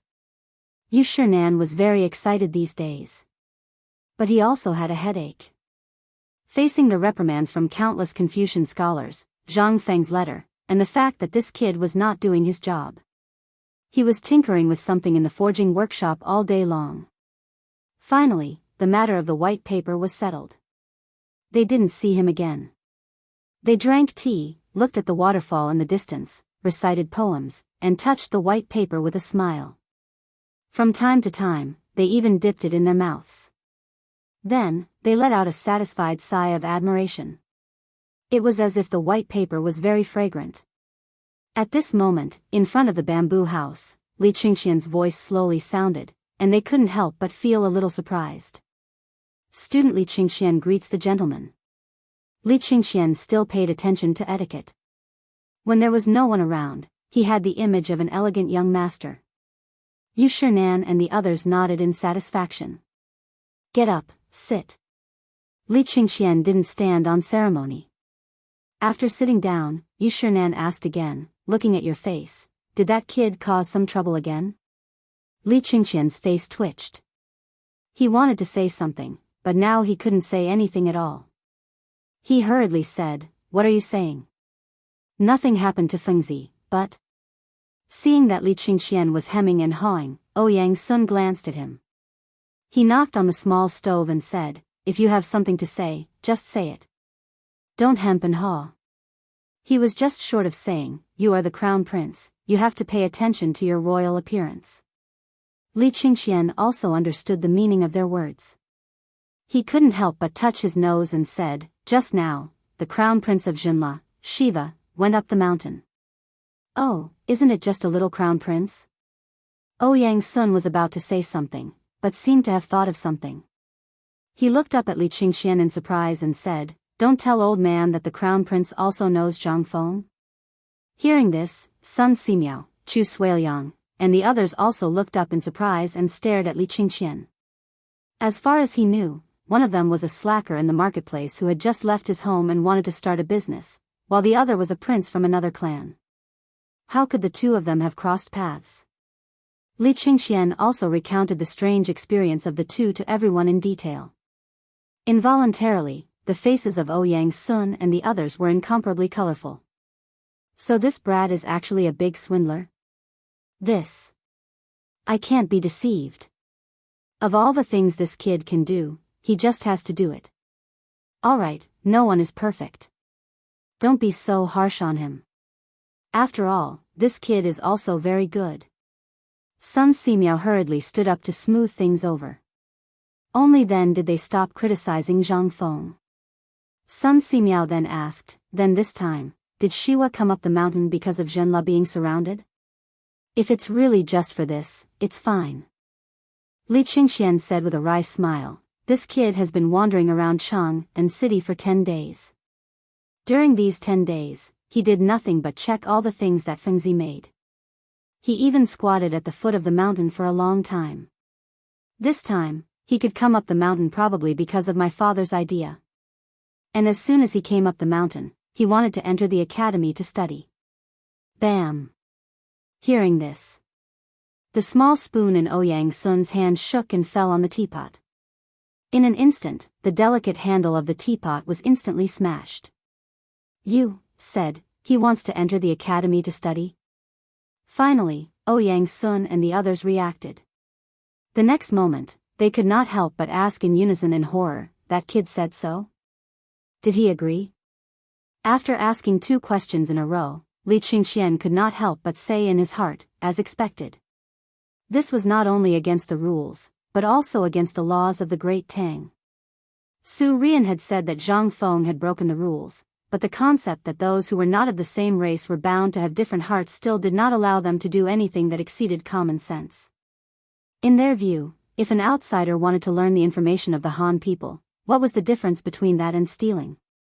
At this time, what they were most concerned about was whether Zhang Feng had agreed. Once this kid agreed, then, you said it all. Did that bastard Zhang Feng agree? Ouyang Xiu did not have time to care about the teapot that had accompanied him for 10 years and asked hurriedly. This was related to their reputation. If this brat really agreed, then all of their reputations would be ruined here. On the contrary, Li Qingxian was extremely calm. Seeing that they were anxious, he said, gentlemen, don't be anxious. This matter has been temporarily suppressed by me, and I'm waiting for you to discuss it. Then what are you waiting for? Let's go, let's go. Hearing this, Yang Sun hurriedly got up and walked out with his hands behind his back. Seeing this, Yu Shinan and the others hurriedly put away the paper in their hands and followed closely behind Yang Sun. Seeing this, Li Qingxian heaved a deep sigh of relief. I don't know what father is thinking. What should we do now? Li Qingxian sighed and helped Yang Sun turn off the fire in the stove. Then, he hurriedly followed the others. At the same time, at the gate of Eason Pastry Shop in Chang'an's Tonghui Lane, the old scholar drove a carriage that belonged to Chang'an University, carrying Jingshu, and slowly appeared at the gate of Zhang Mansion. Behind this carriage was a carriage with a shed and 3 handcarts full of goods. At the gate of Zhang Mansion, the maid Xiao Chui, who had been waiting for a long time, hurriedly waved her small hands. Miss, we're here. Let's go, let's go. Following Xiao Chui's call. In the next moment, from the side gate of Zhang Mansion, 7 or 8 carriages came out one after another, carrying large and small boxes, bedding, porcelain, calligraphy, and other things. When the old scholar's carriage stopped, they appeared at the gate of Zhang Mansion. Obviously, they had been waiting for a long time. In the carriage, Jingshu lifted the curtain and took a look. She called Zhang Yuyao and the 2 girls got into the same carriage. The old scholar had retired gloriously. He threw the reins to the servant of Zhang Mansion and got into a carriage himself. Then, he waved his hand and said, "Let's go to Shao Mountain." Chapter 829. On the Mountain. As soon as Yu Shinan and the others entered Zhang Feng's living room, they didn't care about the fatally attractive cigarettes anymore. As soon as they sat down, they asked, "Kid, is that person outside the door the Crown Prince of Zhenla?" "Yes, it's him," but now, hearing this, Yang Sun slammed the table and said lightly, "I don't care what business you have, but old man won't allow him to go up the mountain." Zhang Feng's eyes almost popped out. What's wrong with that? Isn't he just a student? He's not a slave or a merchant, he's a proper prince. If we reject him, it'll damage our academy's reputation. Zhang Feng argued. What a joke, with him, Shiva, there wouldn't be anyone on the mountain. It was just an extra pair of chopsticks. The most important thing was that if he could teach him, he would have an inexhaustible little treasury. How could Zhang Feng bear to let this little treasury slip away under his nose? Besides, the other party had already agreed to so many things. If he were to reject them now, wouldn't it mean that everything he said before would be in vain? Wasn't this a joke? Lao Tzu worked for nothing and had to fork out money to play with them. When Lao Tzu ran out of money, wouldn't they just leave? Respected teachers. There's a saying in Confucius and Mencius, there's no distinction between nobility and lowliness, and there's no distinction between learning. Old man Kong even said that there's no discrimination in education. I've already mentioned this before. Moreover, Li Yuan from White Deer College simply followed old man Kong's teachings. I don't know what wrong I've done, but I hope that respected teachers can enlighten me. Yang Sun was choked by Zhang Feng and was speechless for a long time. His face was flushed red, obviously angered by Zhang Feng. When Yu Shinan saw this, he quickly patted Yang Sun's shoulder and said, "Kid, what you said is right. However, I think you should know what this distinctionless education means. Then let me ask you, do you understand that those who are not of our race have different intentions? It's your business to pass on the knowledge in your head to the students you teach. After all, it's a benefit to the Tang dynasty. We're happy to help you. But now, it's obviously impossible for you to pass it on to outsiders. If you say this in 10 or 20 years, the old man won't even care about you. I believe that even if you don't say it, the emperor will issue such a decree. But not now. Look at your academy." Yu Shinan pointed at the door and said with a serious face, "The academy hasn't even opened yet, and you've already brought in an outsider. What do you think the others in the academy will think? What will happen to the people watching this place? Do you want to bear the crime of betraying the clan?" Zhang Feng's eyelids twitched. How could this have anything to do with betraying the clan? Do you really think that I, Zhang Feng, have never seen the world? This time, Prince Zhenla is here. I don't know what he's here for. He's just here to be a minister. If all the ministers are so stingy, it's really hard for them to be successful. Zhang Feng also understood their thoughts. However, if they were all so selfish, how could the Tang dynasty flourish? Respected teachers, I feel that you're exaggerating a little. Actually, this matter isn't as serious as you've described it to be. Is this not serious? Ouyang Sun's hot temper rose again. He stood up with a swoosh and stared at Zhang Feng. However, Zhang Feng ignored him and said, "Trust me, teacher. Calm down first. Can you let me say 1, 2, 3, and then you can think about it? Trust me. Calm down first. Let's see what this guy has to say. How about it?" Yu Shinan and Sun Simiao hurriedly tried to persuade him as well. A moment later, Ouyang Sun angrily said, "If you want to say it, then say it quickly." Hearing this, Zhang Feng said, "In fact, you should have seen that the Tang dynasty is getting stronger day by day. Previously, countries as strong as the Turks can only play tricks to test the Tang dynasty. And this little one feels that this sort of probing will continue for a very, very long time. Even Tibet has submitted to become a vassal of my great Tang, so what of the surrounding small countries? For example, Goguryeo, Shirwei, Hui, and so on. For example, it's like a bandit's nest. Does the bandit leader only care about his own pleasure and not, forget it? I'll change the metaphor." Zhang Feng shrunk his neck under Ouyang Sun's murderous gaze and hurriedly changed the topic. Take a wolf pack for example. The strength of a wolf pack does not represent the strength of the entire wolf pack. The strength of a wolf pack depends on how the wolf king distributes the food equally. If the wolf king in the wolf pack only cares about itself, then the wolves around it will become fewer and fewer.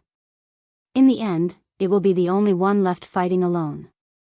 At that time, even if it sees a bountiful prey, no matter how good the hunting opportunity is, it will only sigh. Although the Tang dynasty is strong now, it is still only temporary.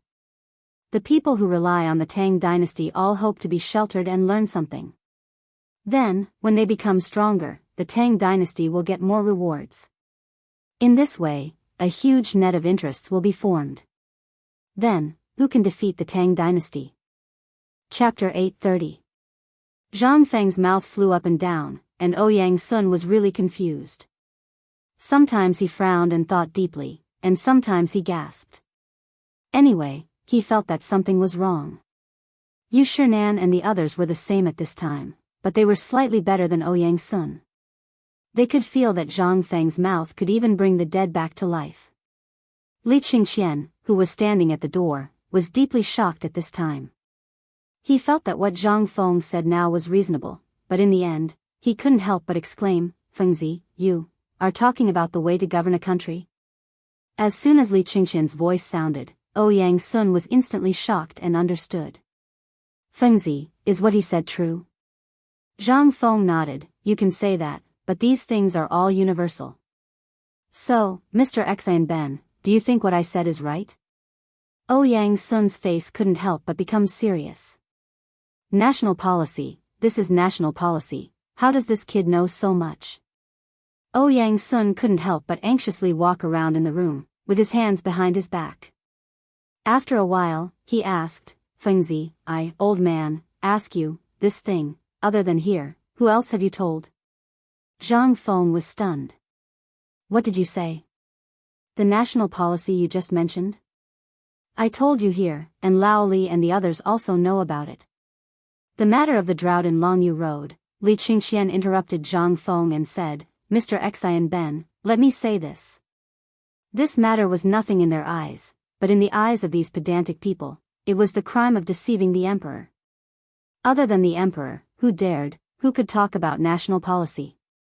The common people were forbidden to talk about court politics."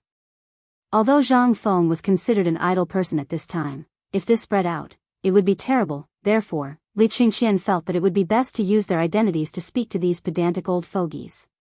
When Li Qingxian saw that they didn't speak, he said, "I'm sure you all know about the matter of Longyu Dao. Although His Majesty has indeed implemented the strategy against the Turks and Tibetans, You may not know that this was calculated by Fengzi long before His Majesty came up with a plan. And at that time, I only knew about it from my father and uncles. Yu Shinan added, that's right, this kid is not simple. The beer you drink and the fine salt you eat are all made by this kid. Do you believe me? And old man also clarified one more thing. Sun Simiao said with a smile, the bone-strengthening powder, the insecticide powder that smokes the locusts, and the nourishing porridge on the mountain are all made by this guy. Don't say that I made them.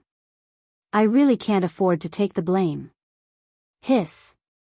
Ouyang Sun almost couldn't breathe and fainted. Although he had always heard Yu Shinan talk about this, to be honest, he didn't believe it at all.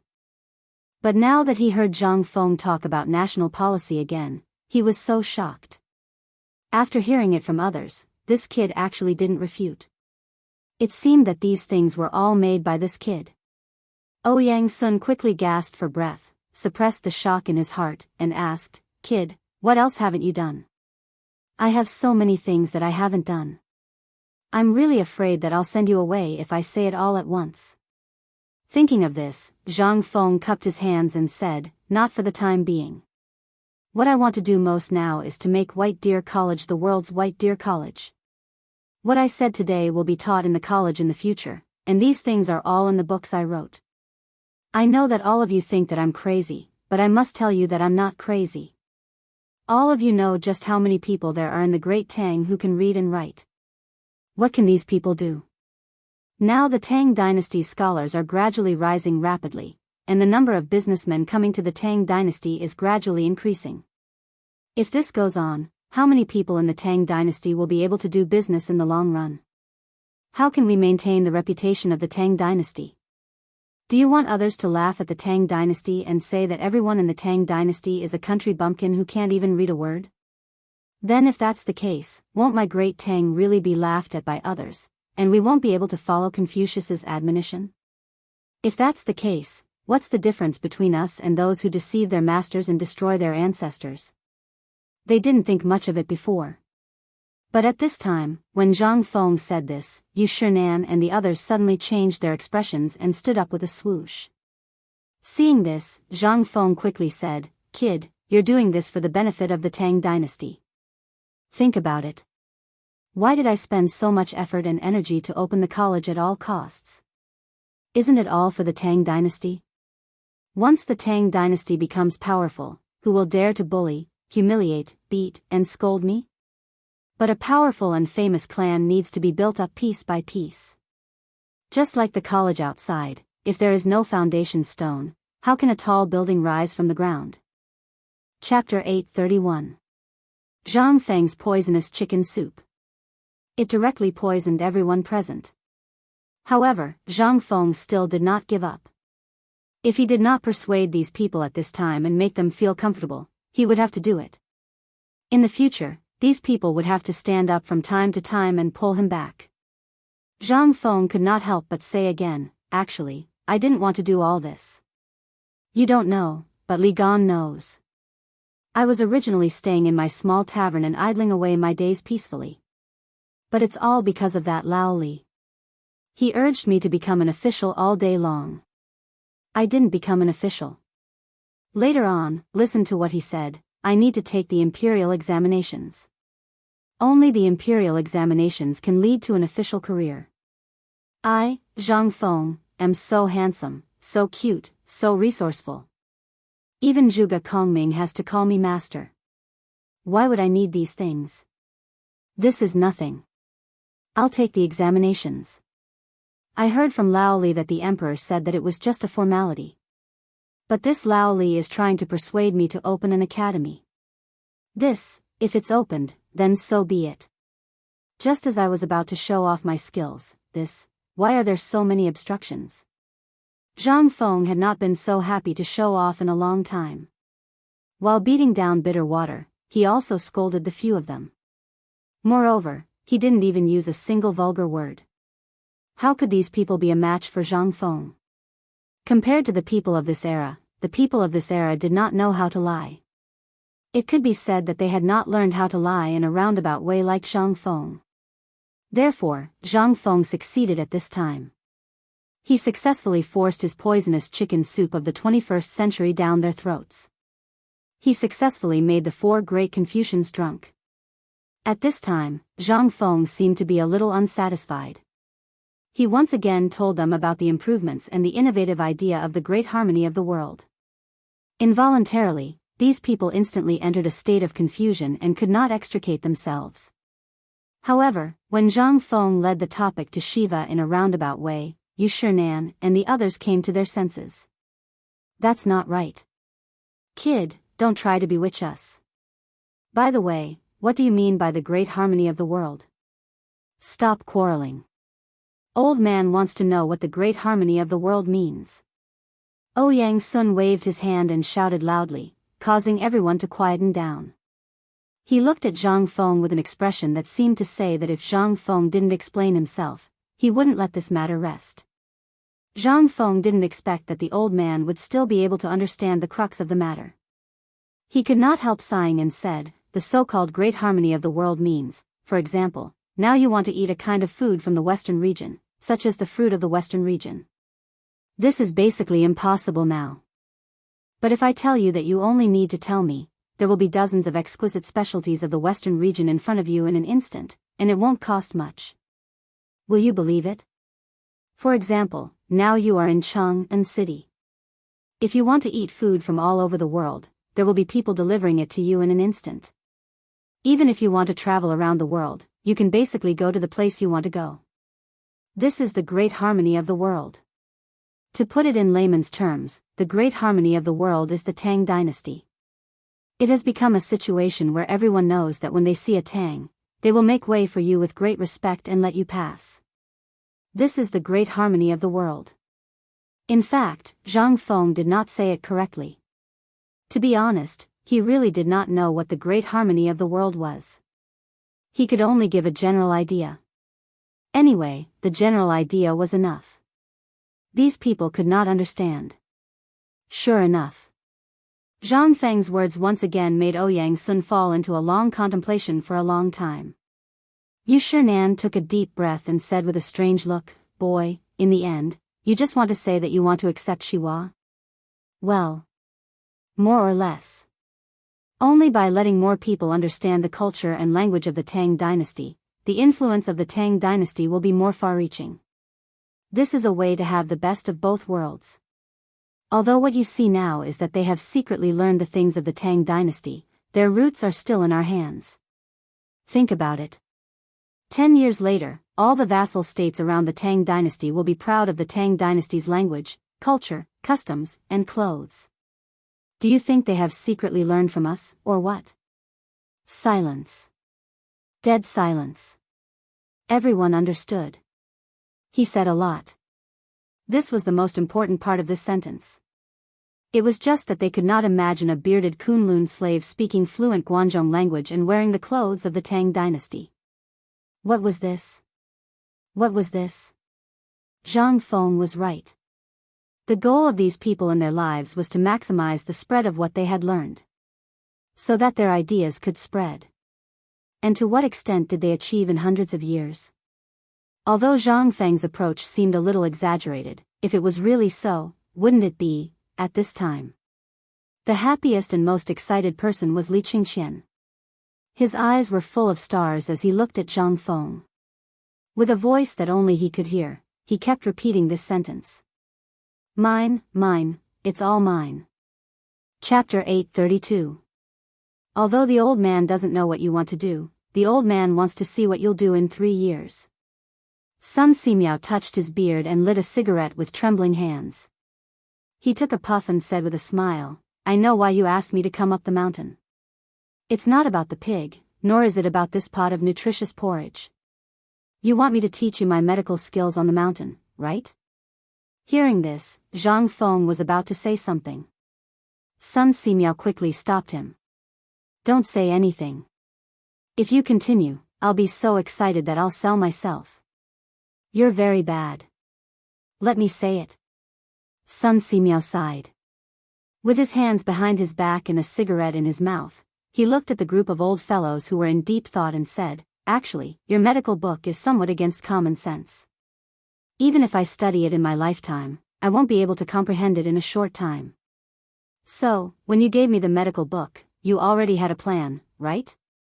Zhang Feng saw that his plan was seen through and laughed shamelessly. I didn't expect that even this couldn't escape Dr. Sun's eyes.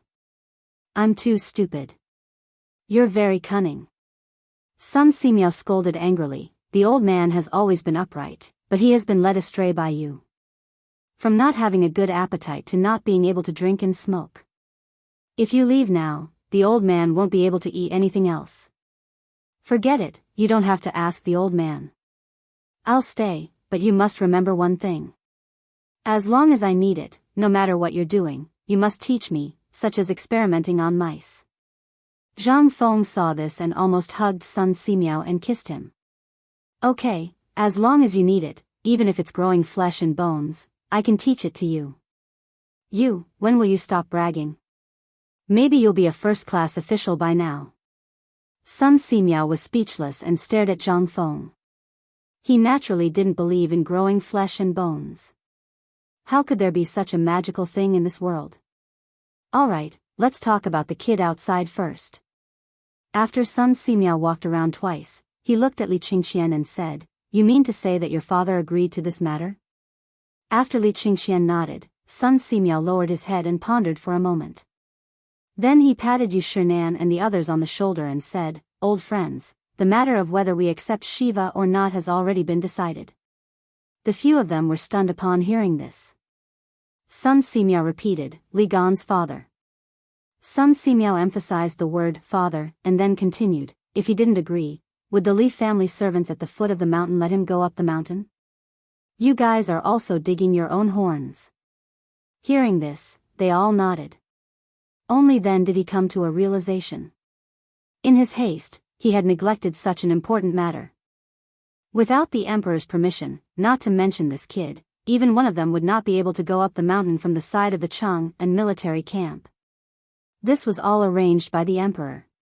He wanted to see if Zhang Feng would accept it or not. Thinking of this, the few of them sighed deeply. Rubbing their aching foreheads, they gathered together to discuss for a while. Yu Shinan said, Fengzi, since this matter is decided by you, old man and the others won't say anything. But what you just said, Li Gan, after this matter, wait for me to finish recording it in a book and keep it in the academy's library. Li Qingxian was dumbfounded. Why was it always him? Zhang Feng had said so much, how could he remember? But since Yu Shinan had spoken, he really did not dare to say anything. He could only say gloomily, this student understands. Yes, yes. Hearing this, Yu Shinan and the others nodded in satisfaction and said, You can enter the academy, but you can't break the rules. You can't run away from being a slave. Boy, what do you think? In the end, Yu Shinan looked deeply at Zhang Feng. Zhang Feng also knew that this might be the biggest compromise, but this was not a matter of one's word. He had to ask for the other party's opinion. I understand, but Shiva is the crown prince after all. I think we should let him make the decision. What do you think? What a joke. Shiva was a prince. If news of this spread, the Jinla king would be furious. The Jinla royal family would fight Zhang Feng to the death. Zhang Feng did not care whether they agreed or not. He walked straight out of the door and waved at Shiva, who was squatting at the side with absent-minded eyes. After a long while, Shiva finally reacted. After following Zhang Feng into the room, Yu Shinan repeated the matter to Shiva and asked, Crown Prince Shiva, this is the law of the Tang dynasty. As the Crown Prince, you should know this, so your decision is. Shiva was very excited. In fact, he had known about this for a long time. However, ever since he knew that Zhang Feng's son had opened an academy here and created so many good things, his mind was filled with Zhang Feng. He was even willing to be a slave. The main thing was that he could learn something that would allow the people of Jinla to not have a meteoric rise, but at least they would not be bullied by others. At this moment, when he heard Yu Shinan's words, Shiva knelt on the ground with a thud. Student Shiva greets the masters. Yu Shinan and the others were naturally not interested in taking in such a slave. They pointed at Zhang Feng, then rubbed their heads and left. Zhang Feng looked at Shiva and said, "Don't take it to heart. This is only in name. Only then can you stay on the mountain. So, we will do what we are supposed to do. Come, Li Gan. Give me a cigarette. What are you waiting for?" "No. Teacher, since you have taken me as your disciple and servant, then I, Shiva, will naturally be your servant for life." Chapter 833. Finally, this matter was settled. Zhang Feng's mood was very good at this moment. He found Zhu Zi and asked him to bring the smoked meat that had just come out of the pot, as well as a table of good dishes to entertain this rich man. Under Li Qingxian's incredulous gaze, he took out a jar of white wine from his bedroom. "Feng Zi, tell your brother the truth. How much wine do you have left?" Li Qingxian cracked. He stared with a pair of bull eyes and asked. Zhang Feng ignored him and said indifferently, "No more, no more. This is the last jar. I left this for Brother Shiva." "Oh right, why are you standing here? If you have nothing to do, go out and play." Li Qingxian was very angry. But with Shiva here, he did not dare to beat up Zhang Feng. He could only angrily slam the door and leave. When there is time, Lao Tzu will definitely tear down your rotten wooden house. This prince wants to see how much wine you have hidden here. Zhang Feng did not care about this. Now that he finally met a rich man in this period of time, how could he not grab onto his thigh?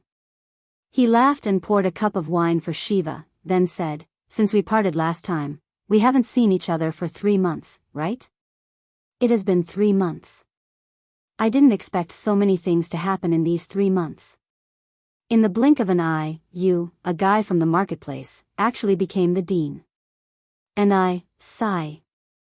Shiva drank 3 cups of wine and could not help but feel a little dizzy. When he thought of the things that happened in these 3 months, he could not help but feel sad. Creak. When the two were drinking cup after cup of wine, Li Qingxian pushed open the door with a strange expression. He looked at Zhang Feng and said, "Feng Zi, an important person is here." "Shiva, do you want to leave?" "Leave what?" "Shiva is now our brother, and also your brother. When have you seen me chasing you away when I have guests?" Li Qingxian's mouth twitched. "Fine, forget it. You're on your own. I have something to do, so I'll go down the mountain first." While talking, Li Qingxian immediately slipped away like there was oil on the soles of his feet. As he walked, he did not forget to say, "Oh right, Iron Bull and the others asked me to tell you that they have also gone to Cheng and to look at the white paper business." Who was it that had come? To be able to frighten these masters to this extent? Zhang Feng didn't mind. He continued to eat and drink with Shiva. When Zhang Feng poured a glass of wine for Shiva and gestured for him to drink, he noticed that Shiva was looking at the door in a daze. "I say, Shiva, what are you looking at? What's outside the door? Who are you?" Before Zhang Feng could finish his sentence, he followed Shiva's gaze and looked at the door. The next moment, Zhang Feng couldn't help but be stunned. He asked an idiotic question. At the door, out of nowhere, a woman wearing a white strapless dress and a fiery red gauze dress had appeared. The woman was very beautiful and charming. The kind that was seductive to the bone. Zhang Feng thought that he had seen many beautiful women. Whether it was the famous female lead of the action movies in the future or something else, he had seen them all. He had even met the #1 beauty in Cheng and Jingshu when he came to the Tang dynasty. And that inexplicable fiancé, Zhang Yuyao. Both of them were top beauties, but, at this moment, compared to this woman, there was nothing left of them.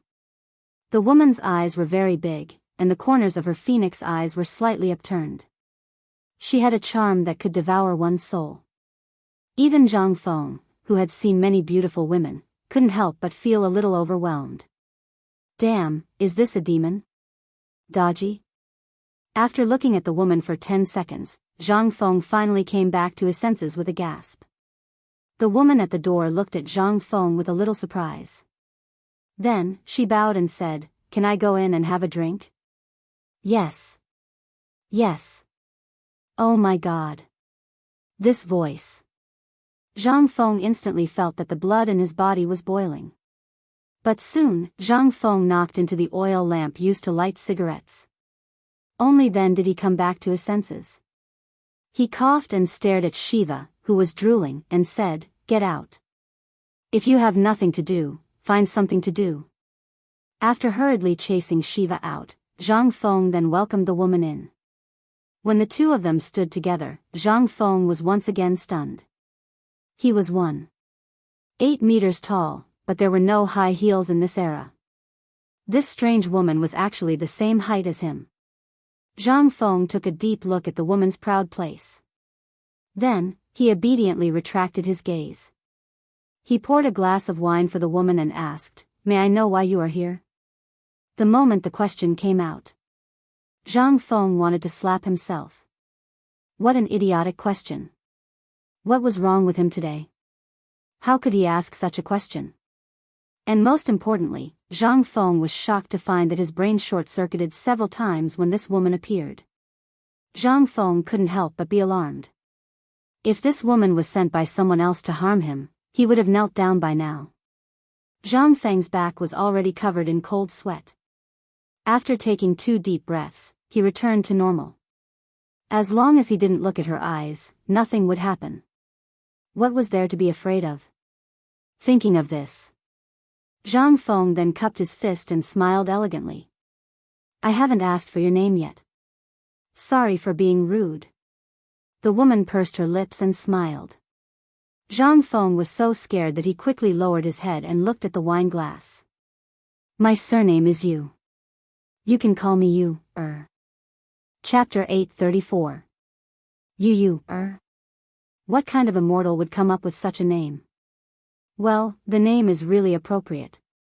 Just as Zhang Feng was pondering whether this name had appeared in history, a voice suddenly rang out. At the same time, Yu was also carefully examining her future husband. At first, when she learned about Zhang Feng's talent, she had fantasized about Zhang Feng's appearance. However, the feeling of being past his prime and seeing through the world of mortals in Zhang Feng's poem made Yu think that Zhang Feng should be an old man with white hair and eyebrows. However, when Yuchi Baolin and his brother brought her here and stood at the door and saw Zhang Feng, Yu's heart never stopped beating wildly. Zhang Feng was very handsome, very handsome.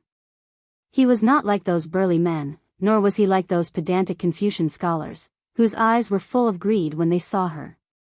If it weren't for the fact that her uncle was the world-famous Yuchi Gong, she would have been defiled by those men. Fortunately, no one dared to challenge the Yuchi family's authority. Zhang Feng was indeed a little obsessed with her eyes at first. Ever since she became a director, there had never been a man who hadn't been mesmerized by her eyes. However, this Zhang Feng was actually able to recover in the short time it took to drink a cup of tea. Clearly, his heart was very pure. At least in Yu's opinion, he was very pure and straightforward at this moment, which was the style of a real man. Once again, a good impression of him arose in her heart. Unconsciously, the corners of Yu's mouth curled up slightly into a beautiful smile. "Don't you see the water of the yellow river coming from the sky? Masterson, Danshio, don't stop drinking when you're about to drink. Prince Zhang's poem really makes people yearn for it. I came here from Jiangnan because of this poem, just to see Prince Zhang's real face." Seeing that Yu took the initiative to change the topic, Zhang Feng was a little flustered. After all, he was plagiarizing someone else's poem. He did not know how Li Bai would look at him in the future. But, why care so much? It's good that Miss Yu likes it. Oh right, do you smoke? No, drink, let's drink. Zhang Feng's mouth twitched again. Yu pursed her lips into a smile. Looking at the evasive Zhang Feng, she teased, "Could it be that there's something shameful on Yu's face? Why is Prince Zhang unwilling to even look at Yu?" Zhang Feng's face darkened. Lao Tzu wanted to see it. "But isn't this asking for my life?" Zhang Feng let out a hollow laugh. Then, he forced himself to look at Yuqi Yu and said, Miss Yu what are you talking about? As he spoke, Zhang Feng stared into Yuqi Yu's eyes for 11 seconds. Then, he hurriedly retracted his gaze. Using the excuse of drinking, he heaved a sigh of relief and said, I was rude. This cup of wine is my apology. As he spoke, Zhang Feng raised his head and downed the wine. He pointed at the dishes on the table and said, I heard that Miss Yu came from Jiangnan? Yes. Yuqi Yu pursed her lips and smiled.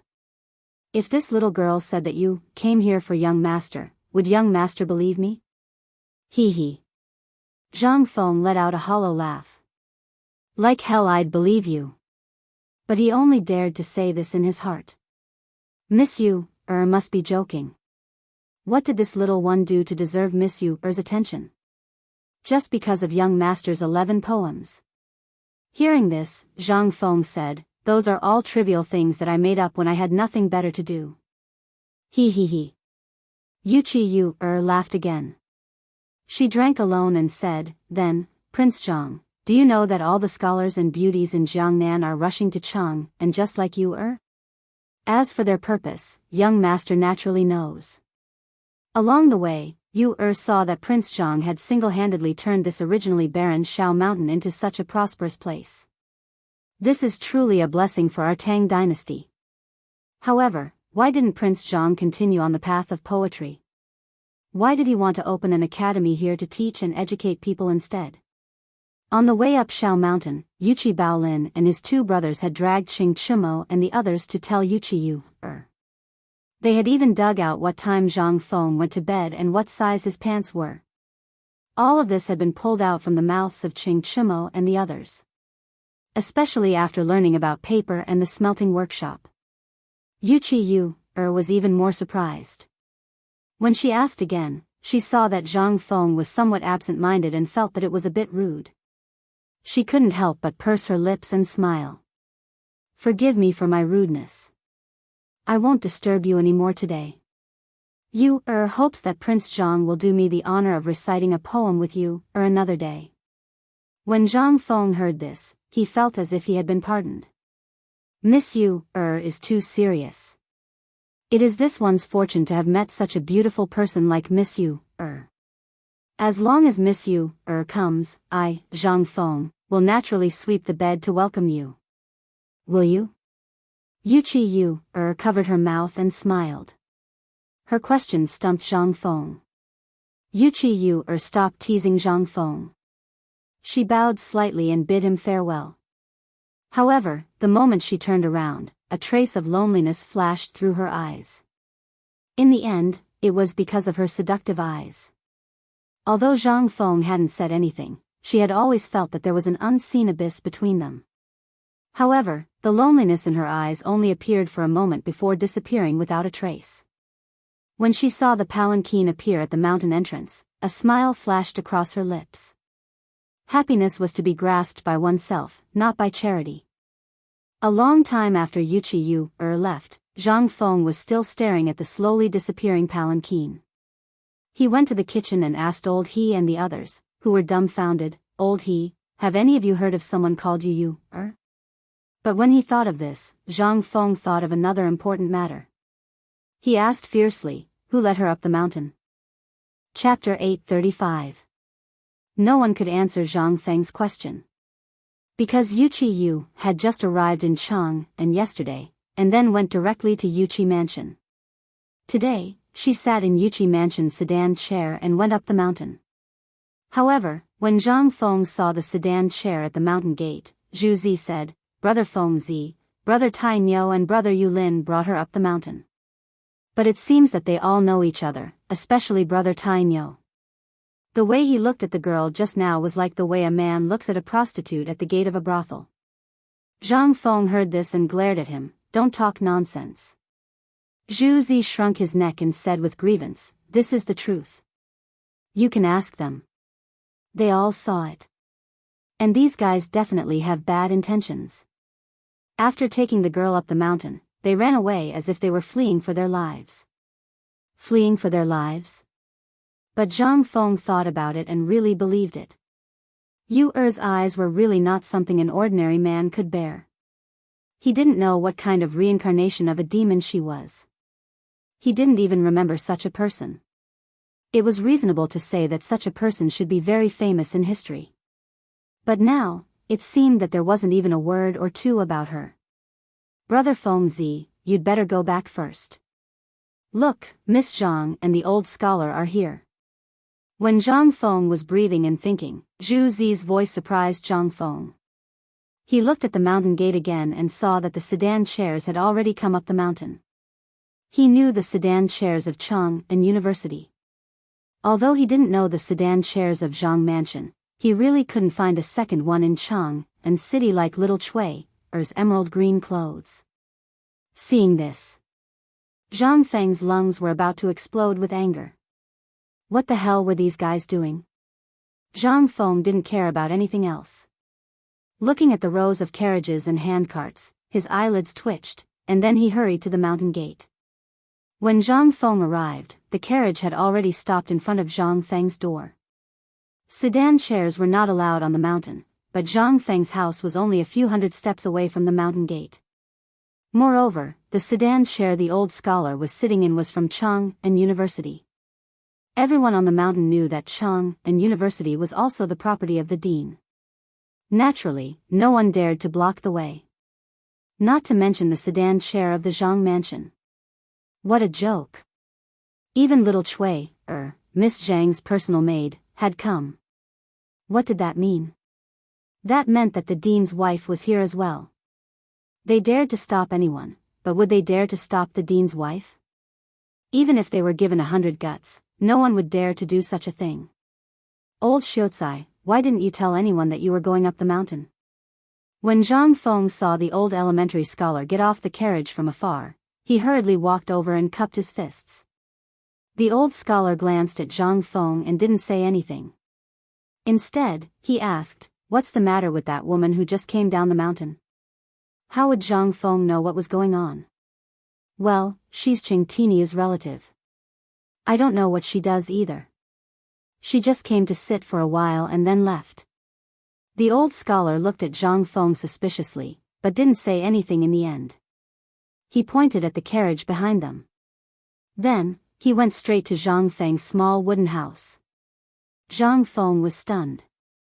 He looked at Zhang Yuyao's carriage, which didn't move for a long time, and felt helpless. You said I was lifting the curtain? It was against the rules. What do you think I should do? Zhang Feng had no choice but to salute the sedan chair. I didn't know that Miss Yuyao and Miss Jingshu would be coming. Zhang Feng didn't go out to meet you. Little Cui Er's small eyes rolled around and looked at the sedan chair with some worry. Then, under her worried eyes, the curtain of the sedan chair was lifted by a slender hand. Needless to say, Zhang Feng knew that this was Jingshu's hand the moment he saw that hand. Zhang Yuyao's hand was fleshy and not so slender. Jingshu greets Prince Zhang. Jingshu lifted the curtain of the sedan chair and bowed. Then, she pulled the red-faced Zhang Yuyao out of the carriage. Miss Yuyao, are you not feeling well? Zhang Feng pretended not to understand and asked, if you're not feeling well, I'll call Dr. Sunday. No. I'm fine, there's no need, Zhang Yuyao hurriedly said, her face turning even redder. The people around them who were watching the show roared with laughter at this time. Zhang Feng was afraid that these people would talk nonsense, so he glared at them. Only then did they disperse in a hubbub. The few of them entered the small wooden house without saying a word. The old scholar sat in front of the table that had not been removed, his face gloomy. Zhang Yuyao could not help but exclaim, tears in her eyes. As for Jingshu, it was only now that she took off her veil. Although her expression was the same, she was staring at the table in a daze. Zhang Feng was a little embarrassed. Well, don't just stand there. Shiwa, quickly call someone to cancel the banquet and change it to another table. Change to what? The old scholar angrily shouted in a low voice, what kind of principal are you? So wasteful and extravagant. Do you want to spread this kind of atmosphere to everyone on the mountain? Zhang Feng was speechless. Sitting was not right, but standing was not right either. Jingshu was still the one who understood the big picture. Mr. Old Self, why, these dishes are basically untouched, which means that young Master Zhang and that girl only sat for a while. Also, look at this cup of wine. Jingshu pointed to the wine cup that Yu had just drunk from and said, there's only a little wine stain at the bottom of the cup, and the dishes are still warm. Don't worry about it. It just so happens that I haven't drunk Prince Zhang's white wine in a long time. Today, I'll borrow Prince Zhang's wine to toast you. Chapter 836. Zhang Feng was so excited that he wanted to hug Jingshu and kiss her. She was too virtuous. If this was the 21st century, try it. If she didn't cry, make a fuss, and threaten to hang herself, you would be secretly happy. How could you ask her to intercede for you? That was something that he didn't even dare to think about. Zhang Feng couldn't help but love the Tang dynasty. It was a man's heaven. The old scholar and Jingshu had known each other for a long time, so he naturally knew what each of them was thinking. Seeing that Jingshu had taken the initiative to help Zhang Feng out of trouble, the old scholar didn't know what else to say. Forget it, forget it. We've been in a hurry all this time. Yu Yao and Jingshu were in a hurry to pack up early in the morning. It's already noon and we haven't eaten anything. Let's just put up with it. Hearing this, Zhang Feng hurriedly shouted, Shiva, where the hell have you been? Hurry up and ask the servants to serve the food. Are you trying to starve us to death? Shiva wanted to cry. Earlier, he had chased him out, and now he was yelling at him. Didn't they say that they were brothers? Why did he still treat him like a servant? Nevertheless, Shiva still ran to the kitchen eagerly. Only then did Zhang Feng wipe off the sweat on his forehead. He shouted in his heart, damn it, I won't do this kind of thing in the future. Stealing food, I really can't do it. After turning around, Zhang Feng returned to his original state. After rearranging the cups and chopsticks with the others, he asked, this time we're going up the mountain, let's stay for a few more days. Chang and University should be fine, right? The old scholar drank lightly. The academy is fine, but there's an autumn hunt with the Imperial College. It's an activity organized by the Ministry of Works and the Ministry of Appointments. It's going to start in 10 days. This is the first thing we're going to do when we're up the mountain. Our Chang and University still can't be compared with the Imperial College in terms of reputation and heritage. This time, the Imperial College took the initiative to have a friendly match with Chang and University. We can't afford to lose. The old man went to look for a Kuja team, but until now, he hasn't found a foreman who is willing to take our place. Kuju. During the Tang dynasty, it had basically formed an industrial chain. Aristocratic families would basically fund a local foreman who specialized in Kuju. When the foreman received the money, he would recruit people who specialized in Kuju to compete with him, regardless of whether he won or lost. Of course, if he won, the aristocratic family would naturally reward him handsomely. However, there weren't many such academy versus academy competitions. Chang and University was basically filled with those stubborn people from Chang and it would be strange if anyone was willing to come. If something went wrong, he would lose his life. If he kicked a certain stubborn person, he might even lose his life at night. Who would dare to come? The old elementary scholar could not help but worry. Zhang Feng frowned when he heard this. There are only 10 days left? Why did you only say so now? Jingshu saw the situation and said, originally, Zhang Xuan's mansion agreed, but the foreman disappeared yesterday for some reason in Chang'an. So, until now, we haven't found anyone who is willing to fight for us. I heard that the foreman and his men are all dead. Who was it? They were targeting him. Zhang Feng didn't even need to think about it. Let me think about it. Let's not talk about it for now. Isn't it just 10 days? After 10 days, I'll form a team. You can do whatever you need to do. At that time, I'd like to see who is the blind person who wants to harm me. Kuju, this thing. Wasn't it just football? Although Zhang Feng's football level was similar to that of the national football team, it was different in the Tang dynasty. 10 days was a piece of cake for him. The old elementary scholar seemed to have known that Zhang Feng could handle this matter.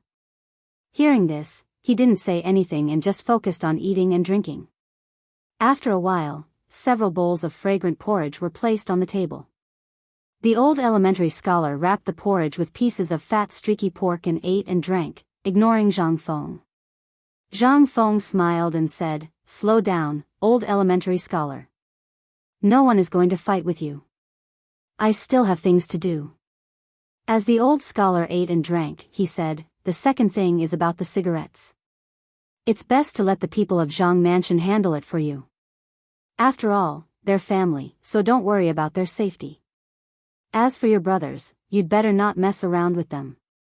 That woman just now doesn't look like a good person, so don't mess around with her." What could Zhang Feng say?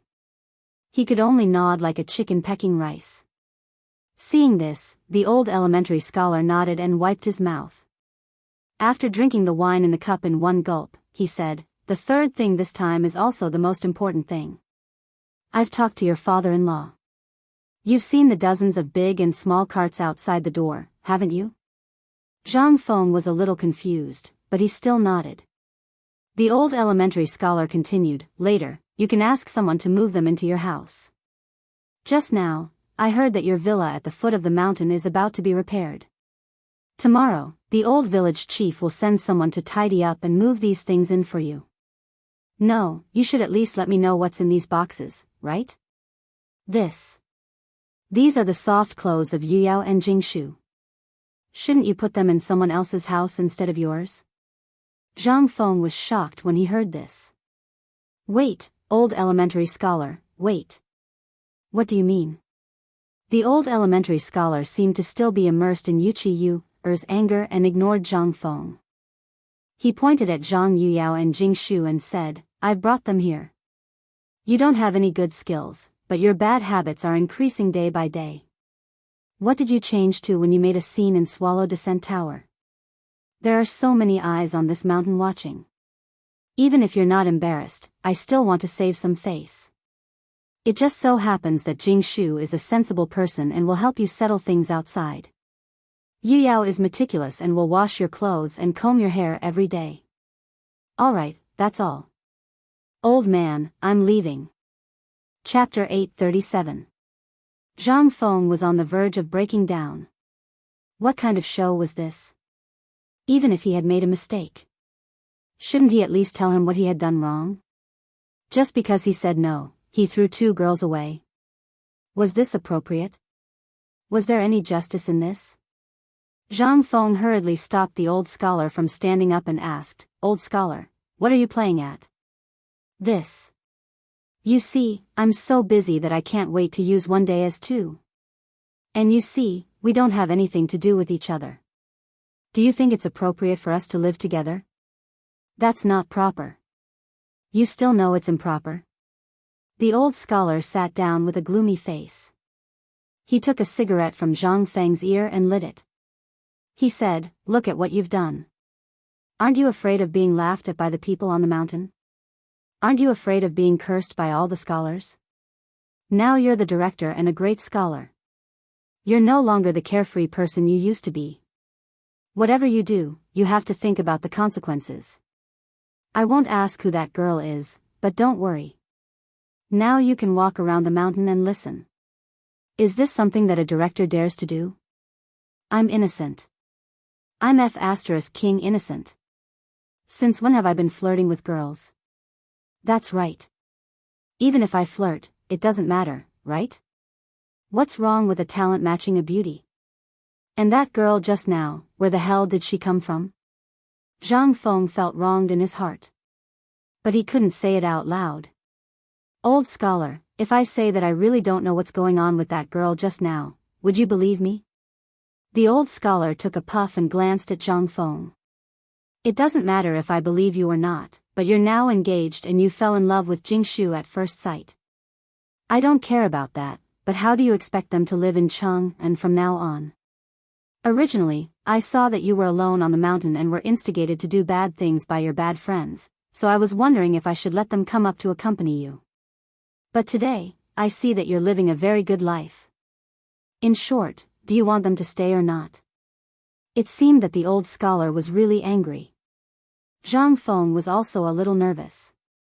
After weighing the pros and cons for a long time, he pinched his nose and said, then. All right. Seeing Zhang Feng's reluctance, the old scholar didn't bother to say anything more. I'll go look for Mr. Bosher and the others. I'll come back tomorrow. As he spoke, the old scholar pretended to leave, but when he reached the door, he turned back and said, You really don't know what happened to that woman? Zhang Feng shrugged. Do you think I would have this expression if I knew him? Hearing this, the old scholar's face turned serious. I'll check it for you. Don't worry about it for now. As he spoke, the old elementary scholar left with a gloomy expression.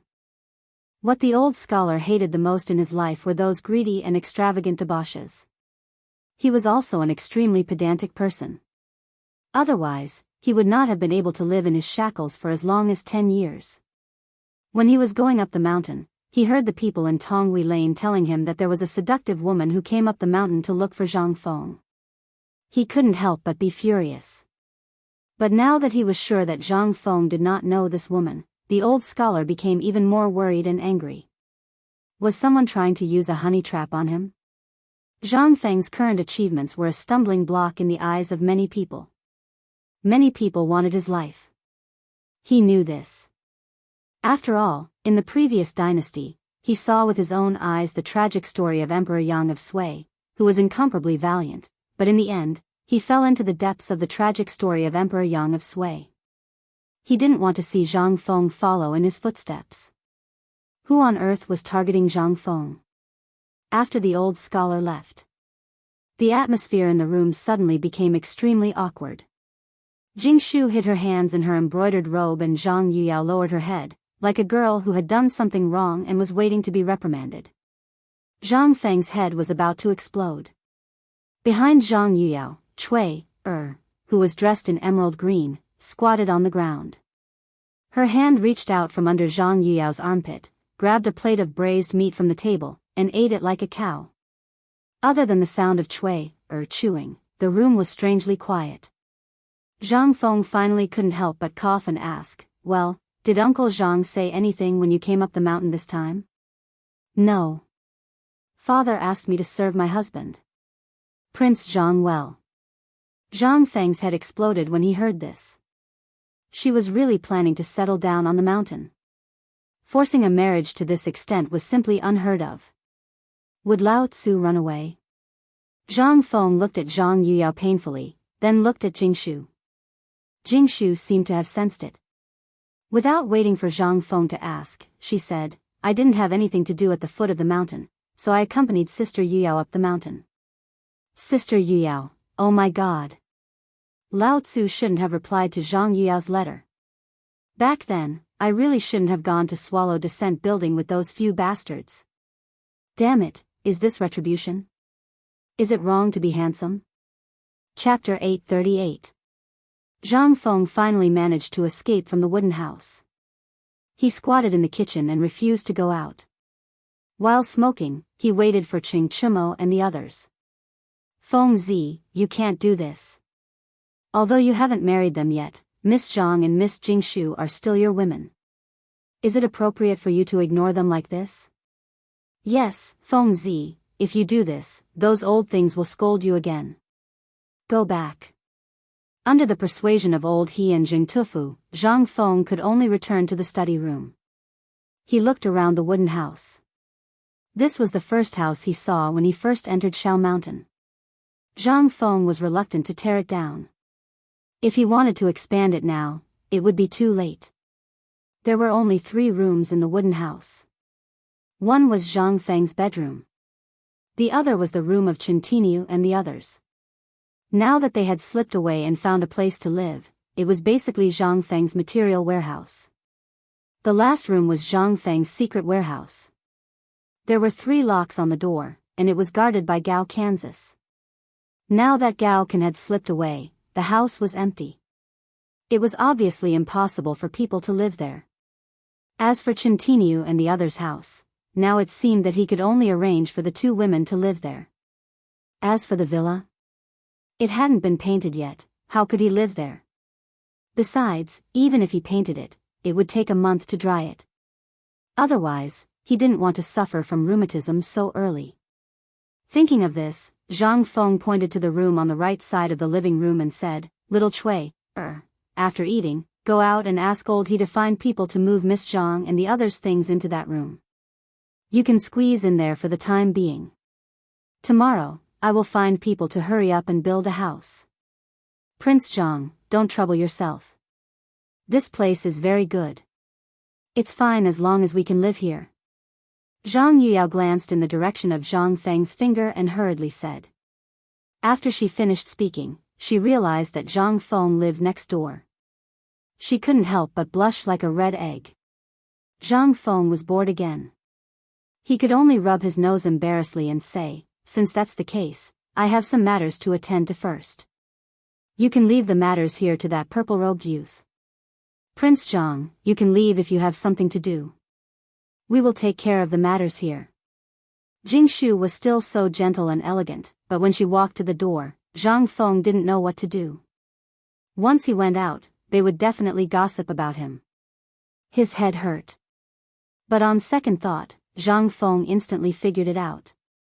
If the woman wasn't afraid, why would a man like him be afraid? Thinking of this, Zhang Feng was no longer embarrassed. Under Jingshu's surprised gaze, Zhang Feng coughed and said, "I just had some inspiration now. I'll go inside and think about a new poem. You guys go ahead. If you have nothing to do, you can go to the mountain. After all, this place can be considered half a home in the future." After Zhang Feng finished speaking, he closed the door. Seeing this, Jingshu couldn't help but cover her mouth and laugh. How could she not see Zhang Feng's embarrassment? But after all, she was more intelligent. With a little thought, she could understand the meaning behind it. "Sister Jingshu," Jingshu patted Zhang Yuyao's hand, indicating that she didn't need to worry. Then, she walked out of Zhang Feng's study with Zhang Yuyao and said, "Prince Zhang is busy now. We don't want to disturb him." Zhang Yuyao opened her mouth to say something, but after hesitating for a long time, she didn't say anything. She could only sit at the door with Jingshu and watch the people of Tonghui Square happily fighting to move things for them.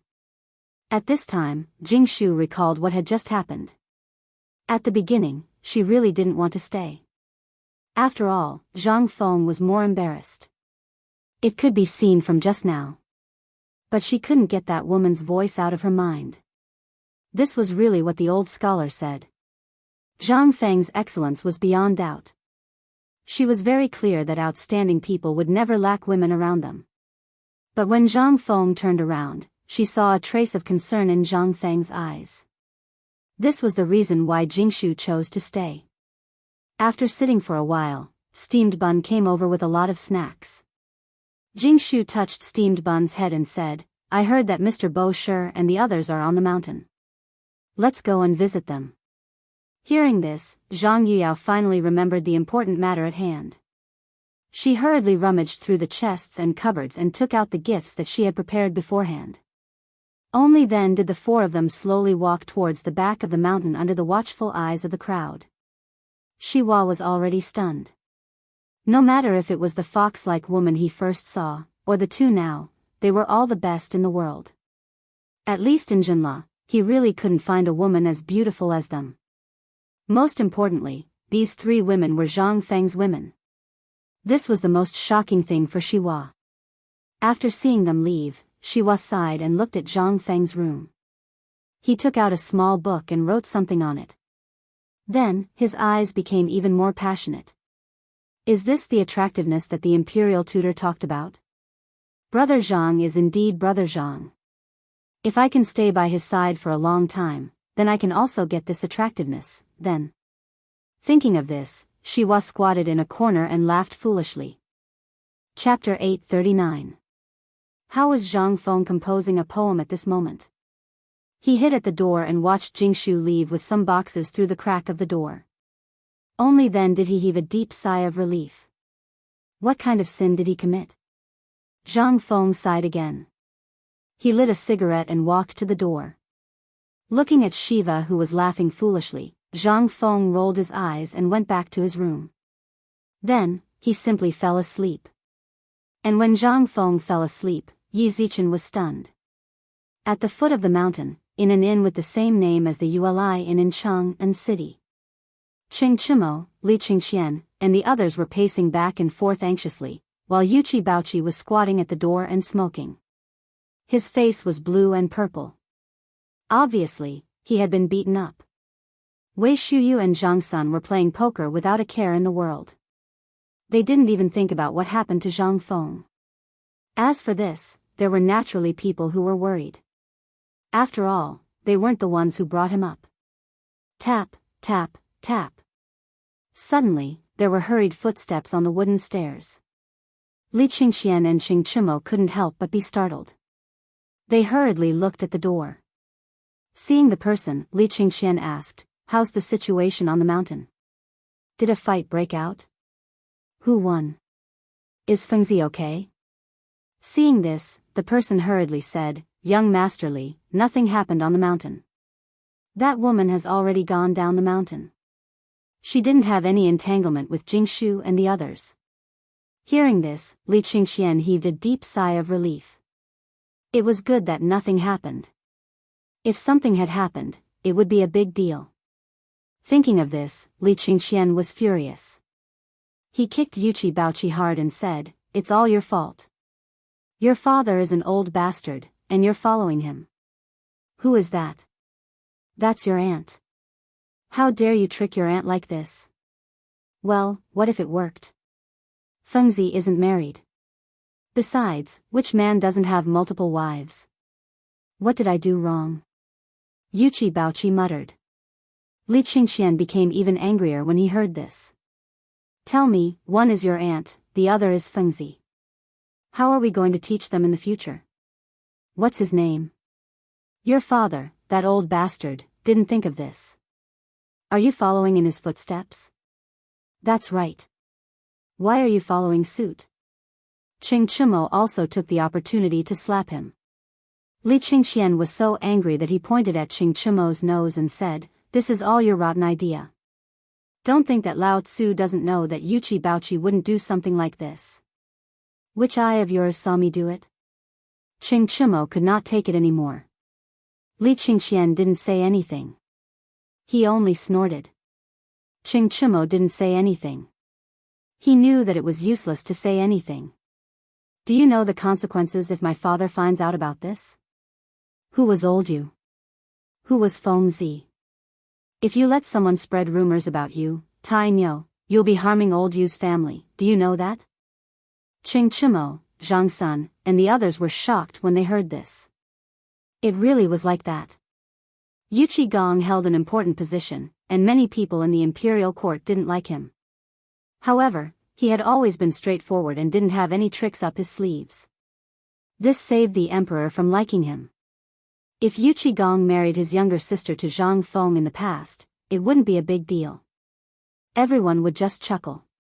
But now? Fengzi had mastered such important military skills, and he even had amazing methods of training soldiers. At this time, it was hard not to think too much about it. This was what Li Qingxian was most worried about. If someone in the imperial court submitted a memorial, Yuchi Gong would be in danger. Even the emperor wouldn't be able to protect him. At this time, Qing Chimo also became anxious. Then, what's wrong with men and women getting married when they're of age? Can't Fengzi get married? Uncle Yu isn't wrong. Yes. They aren't wrong, but if you were in the past, no one would be wrong. However, the wrong thing is that the borders are in chaos now, and it's inevitable that there will be unrest in the imperial court. If someone wants to use this against you, then... Qing Chimo and Yuchi Baochi turned pale with fright when they heard this. Even Wei Shuyu and Yu Baochi's expressions turned serious. What do we do? Then what do we do now? Li Qingxian pondered for a while, then looked at the gradually darkening sky. He muttered, "Let's go up the mountain. Let's go see how Fengzi is doing with her first." When they heard this, how could they dare to delay? They hurriedly packed up and ran up the mountain. Yu had left long ago. After all, her identity was special, and the longer she stayed on the mountain, the more rumors there would be. She wasn't a flower vase, so she naturally knew what was going on. Thus, she left as soon as she went down the mountain. This was also what made Li Qingxian and the others anxious. No one knew what had happened in the end, or what they had talked about. To be honest, Li Qingxian and the others had slept with many women, but Yu's eyes still made them lose their minds the moment they saw them. They were very worried about Zhang Feng's self-control. This kid was still a fledgling. His self-control towards this thing was, they were very nervous. If Zhang Feng couldn't control himself, then it would be a big problem. Previously, Li Qingxian thought that Yu Qigong was just joking about introducing his sister to Zhang Feng. Who would have thought that Yu Qigong was actually serious about it? This was simply, he was playing with fire.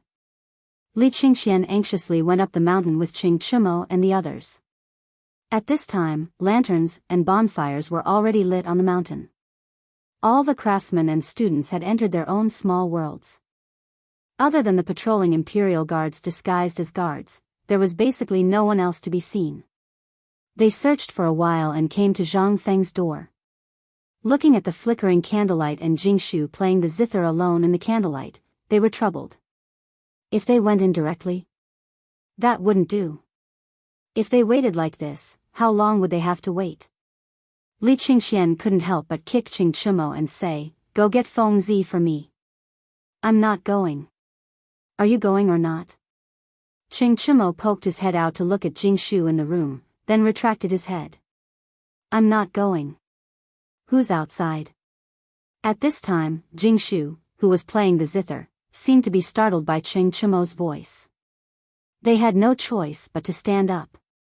"Miss Jingshu, it's me, Li Qingxian." Jingshu was slightly surprised. "So it's young Master Li. It's so late. Are you looking for Prince Zhang?" "He hasn't gone out since this afternoon. He's composing a poem.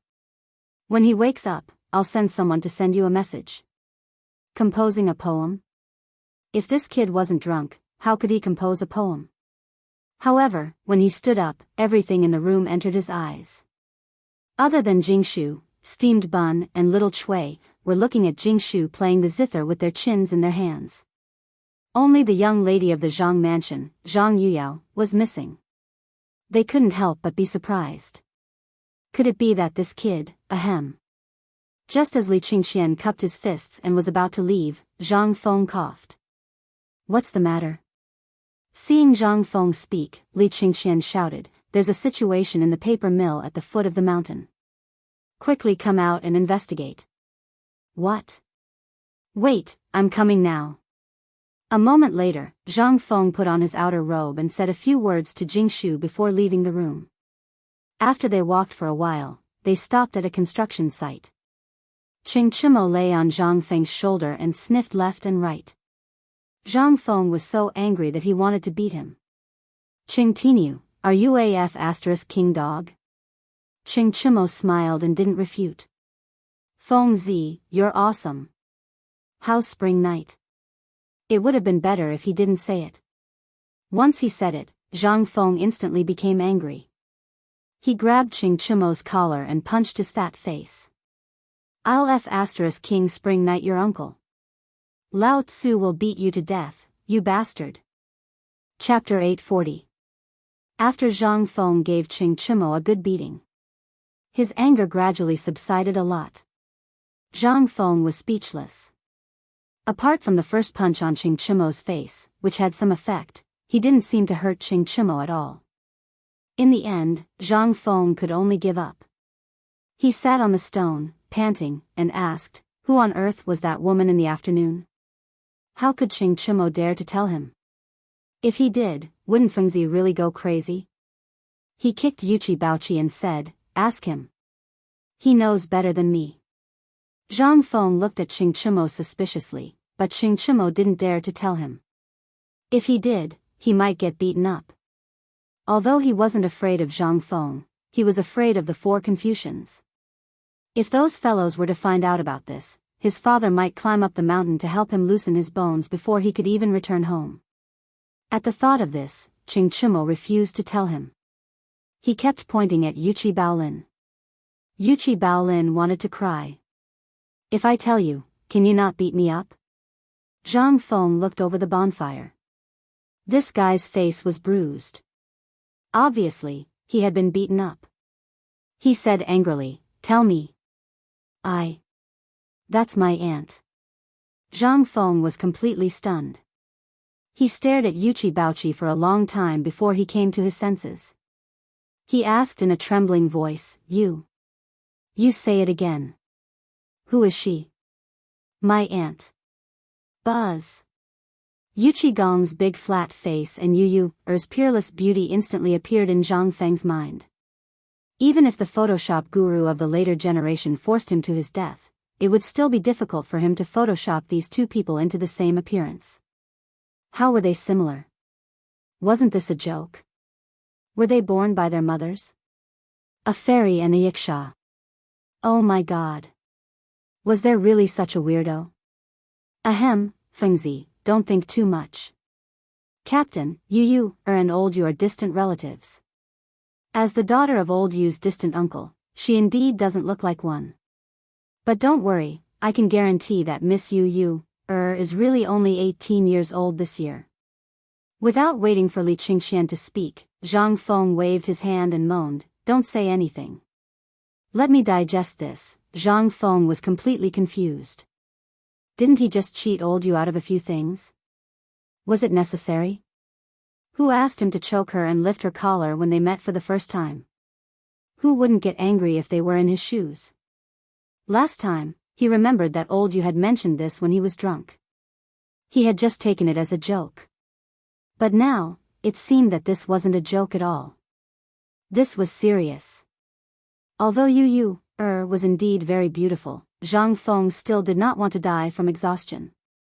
Under those eyes, Zhang Feng always felt that his brain couldn't turn around. He had no control at all. This made him extremely unhappy. It was far from the peace he felt when he was with Jing Shu and Zhang Yuyao. Most importantly, Zhang Feng did not want to provoke such a woman. Such a woman, whether in history or in reality, was an extremely wild character. He had to stay as far away from this kind of person as he could. If he got entangled with her, he wouldn't be able to rest for the rest of his life. Zhang Feng really didn't want to be a bootlicker. Moreover, what about this relationship? Although at this time, Old Yu and Lao Li of Huayu called each other brothers, and so did their son, it didn't matter. If they became even closer, wouldn't it be a mess? From now on, should he call Old Yu brother? Brother-in-law? What about these guys? Zhang Feng instantly had a headache. Damn it, forget it, he'd better take one step at a time. At this time, Zhang Feng really understood why the old scholar was so angry just now. He also felt that the old scholar was so cute. At the critical moment, he sent Zhang Yuyao and Jing Shu, the two shields, to the mountain. Otherwise, Zhang Feng really didn't know what would happen tonight. Thinking of this, Zhang Feng trembled a little and lit a cigarette. At the same time, he stared at Yuchi Baochi with great anger. Get down the mountain now. If your father doesn't come and tell me something, we won't see each other for the rest of our lives. Yuchi Baochi was shocked when he heard that.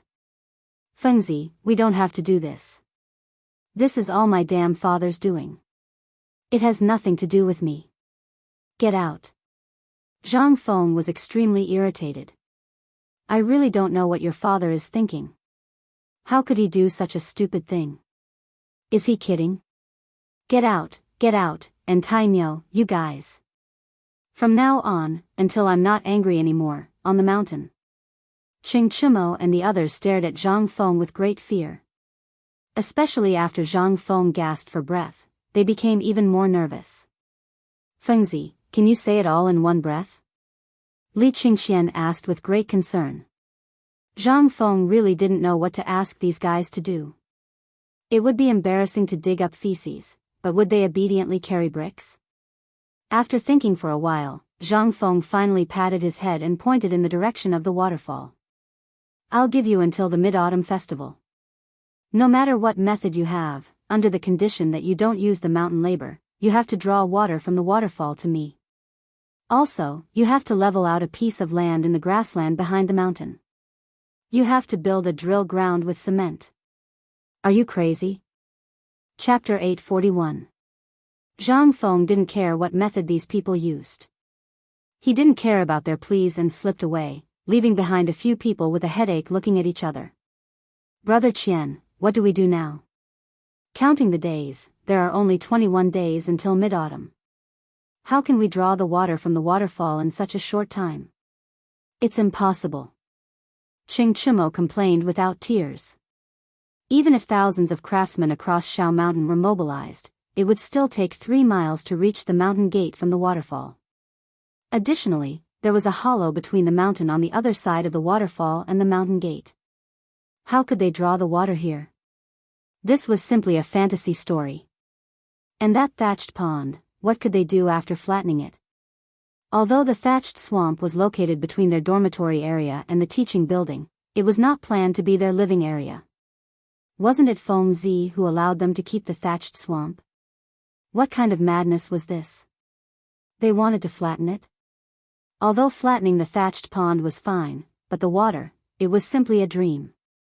The most important thing was that this batch wasn't allowed to use the people on the mountain. What should they do? Could it be that they had to go to the barracks to call for reinforcements? I think, this is Feng Zi's test for us. At this time, Du Go, who was smoking, said, "Do you guys still remember the water flow principle that Zhang Feng told us before?" Hearing this, everyone was shocked. Only then did they start to think carefully. But at this time, only Du Go and Li Qingxian could think of something. Other than them, how could they remember these things? They were originally just idling around, waiting for Zhang Feng's military knowledge. As for the things that Zhang Feng was talking about, they had a headache. What air resistance? What water pressure? How could they know what these things were? If they wanted to know, they might as well jump into the water and swim around. Then they would know everything. Li Qingxian looked around and couldn't help but be speechless. De Bing, quickly go and wake up Hao Chujun and the others. Tell them to immediately go to our room. Tai Niu and the others are trash. They won't be able to help at all. Li Qingxian finally slapped his thigh. Since Zhang Feng did not allow them to use the laborers on the mountain, Hao Chujun and the others could not. They were students, and he had a feeling that Zhang Feng was serious this time.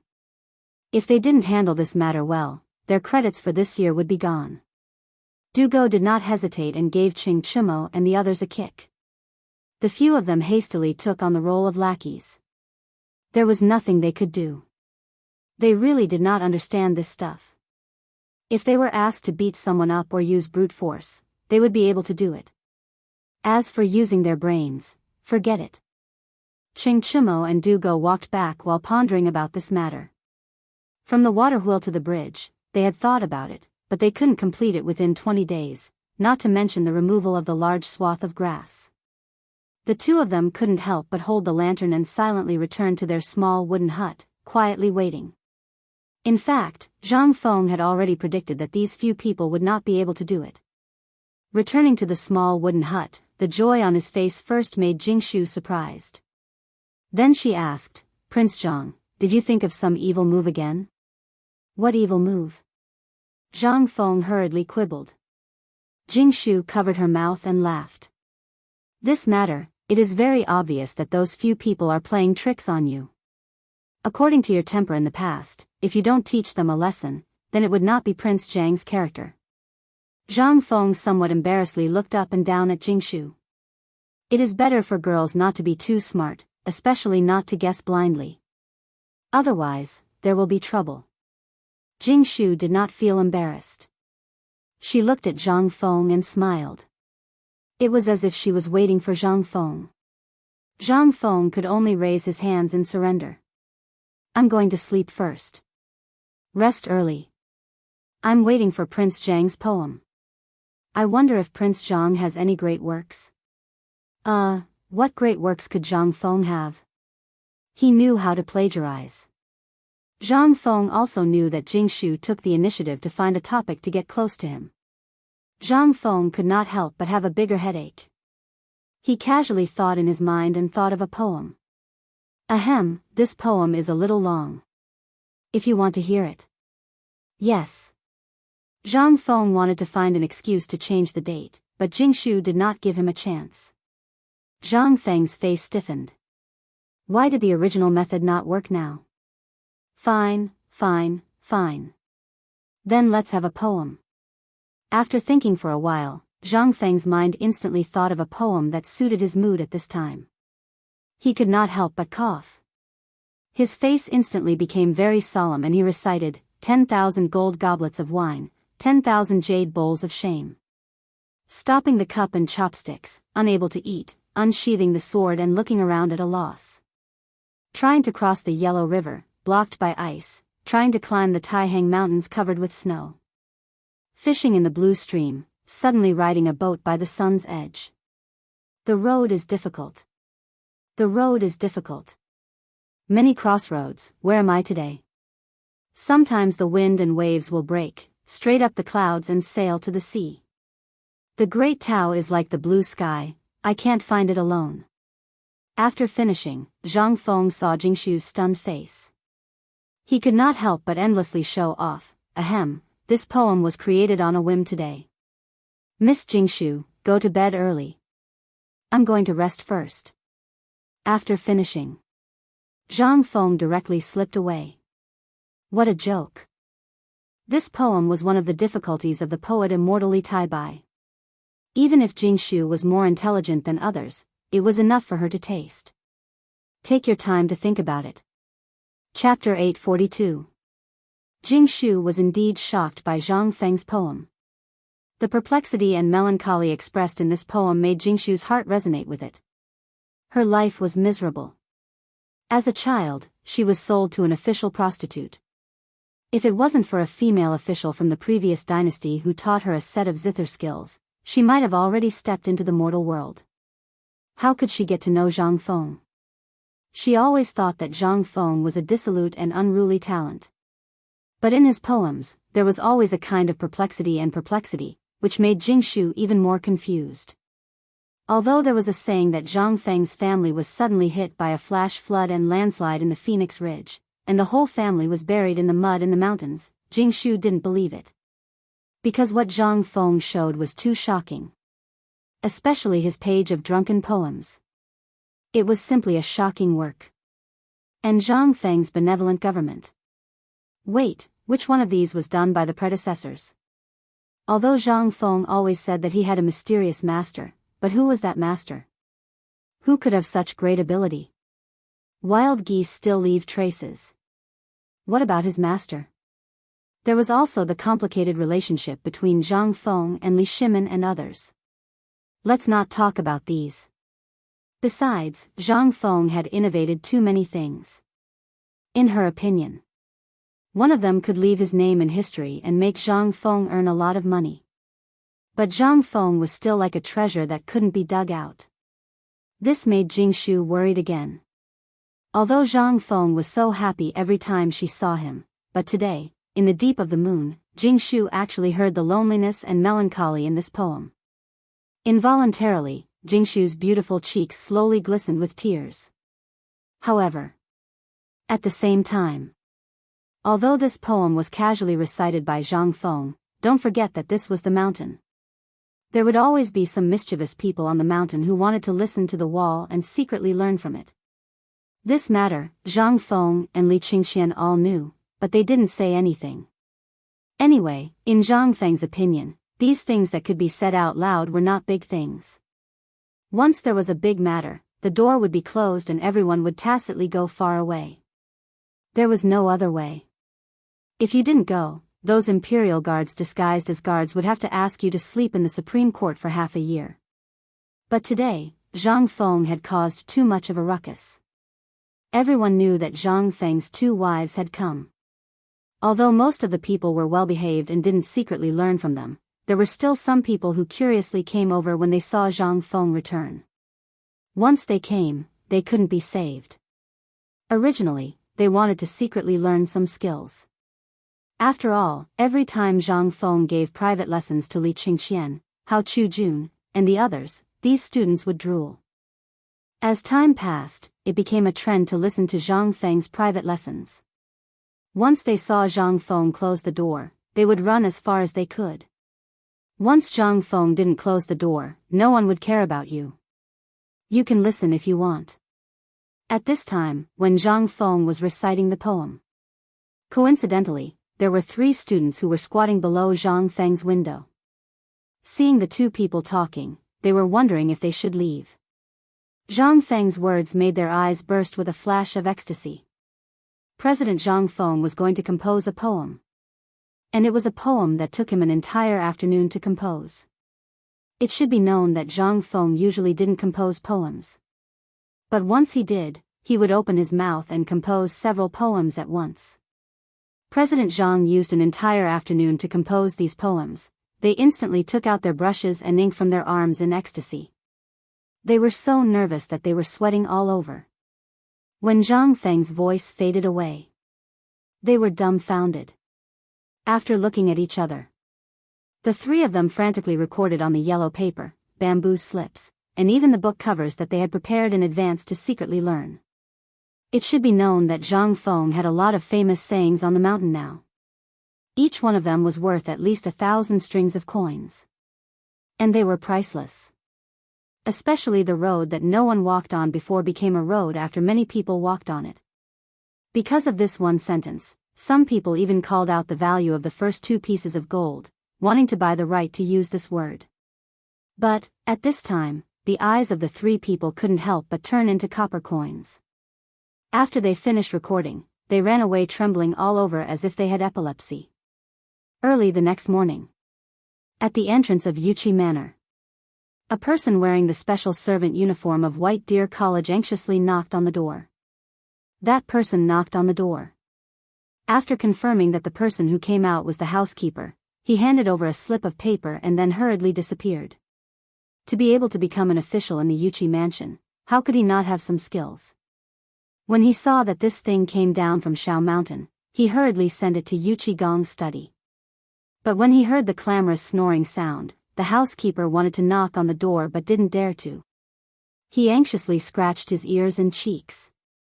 "Housekeeper, what's the matter?" At this time, Yuqi Yu leisurely came over. Seeing this, the old housekeeper's eyelids twitched. He hurriedly bowed. "There's a letter that came down from Shao Mountain." "But master, Shao Mountain?" Yuqi Yu's eyelids twitched. Then she smiled and said, "Cousin is resting at the moment. Just give it to me.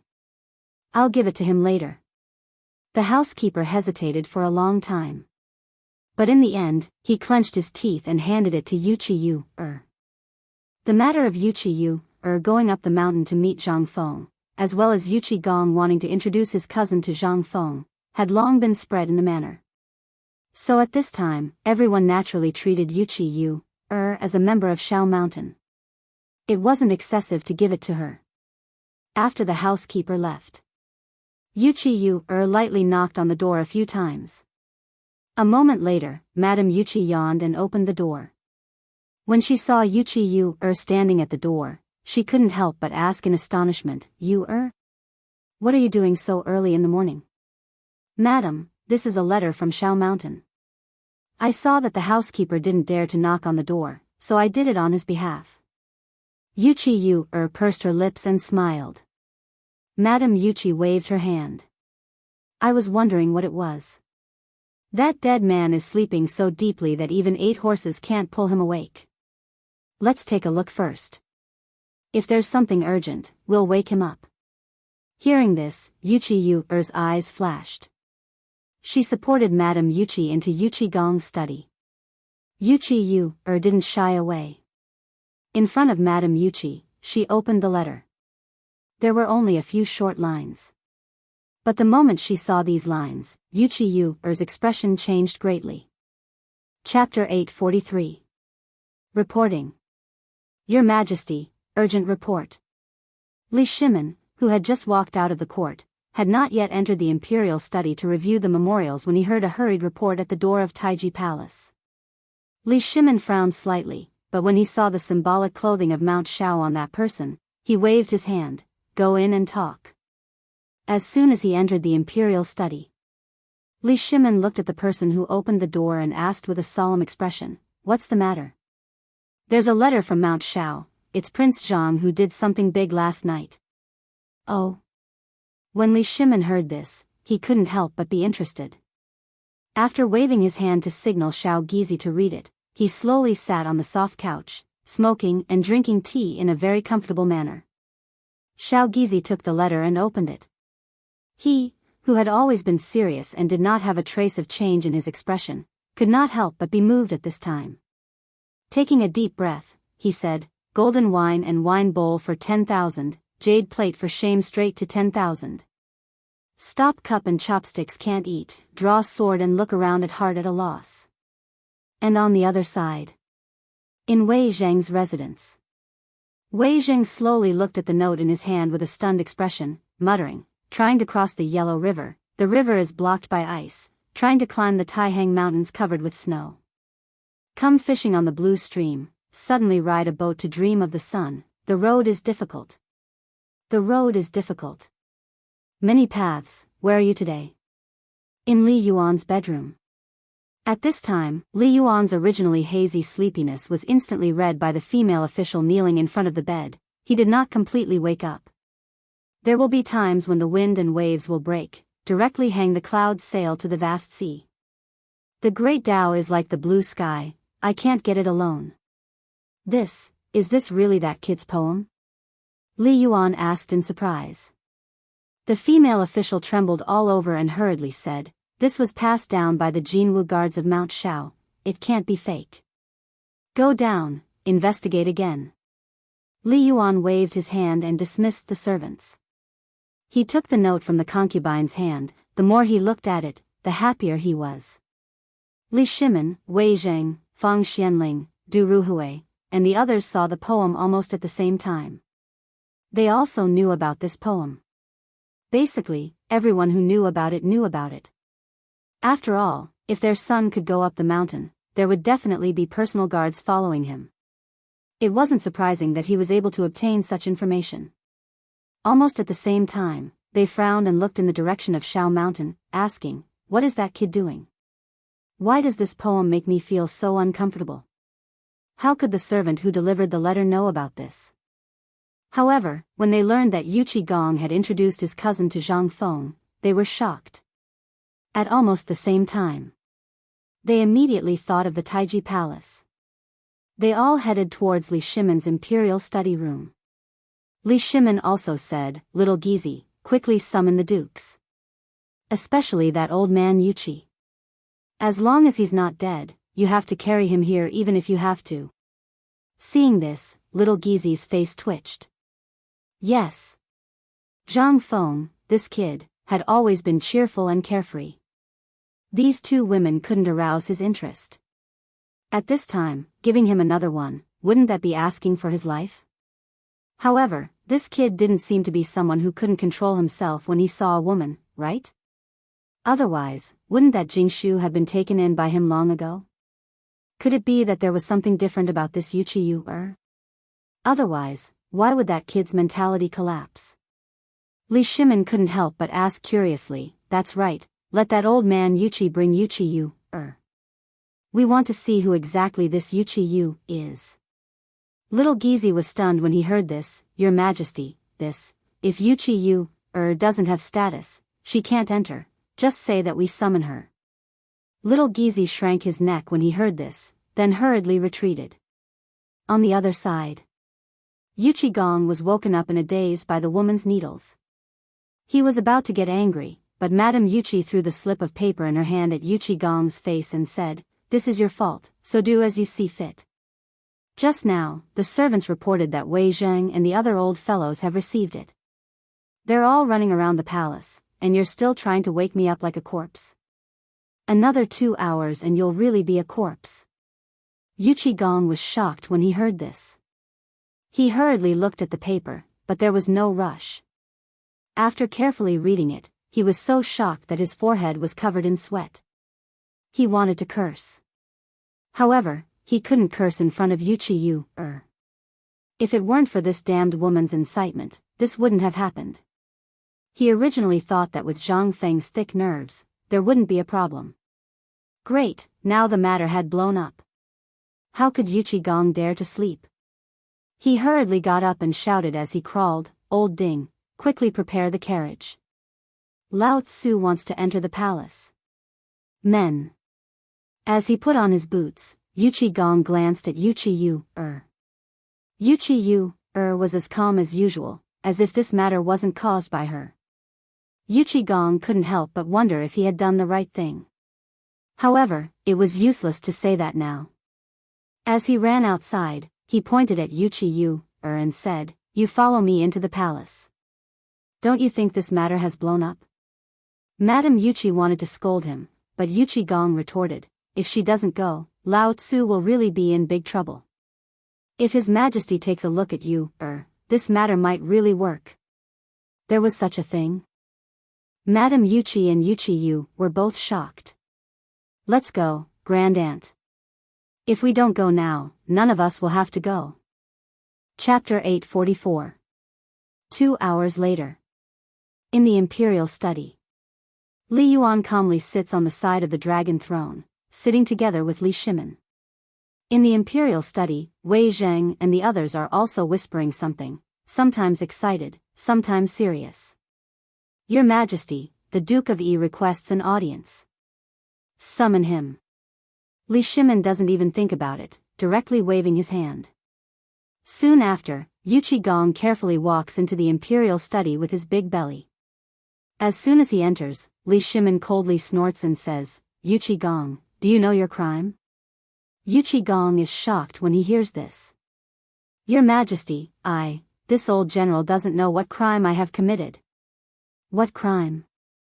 Li Yuan interrupts Li Shimin, slightly narrowing his eyes and asks, "You introduced your sister to that kid, what are your intentions?" Li Shimin rolls his eyes, wanting to say something, but after glancing at Yuchi Gong, he finally crosses his arms and watches a good show. Qing Yaojin and the others are the same at this time, smoking while lowering their heads and frowning, as if thinking about something important. After a hurried glance, Yuchi Gong's heart thumps, hurriedly saying, replying to retired emperor, "This was a joke this old official played with Zhang Feng. You also know that I am henpecked. These things were all done by my fierce wife, it has nothing to do with this old official." Li Yuan smiles slightly, without a trace of change in expression. "I know what you're capable of, but if you hadn't told anyone about this, your wife would have found out. We know your wife's temperament very well. Without your approval, would Yuchi have been able to ascend the mountain? Don't think I don't know what you are planning. If you marry that kid, won't your Yuchi family be able to achieve meteoric success? I don't care about this. I believe that the emperor is too lazy to care. After all, you are the duke, you have to think about me and the emperor. You want to push the emperor and me to the tip of the blade, to block the blade for the rise of your Yuchi family?"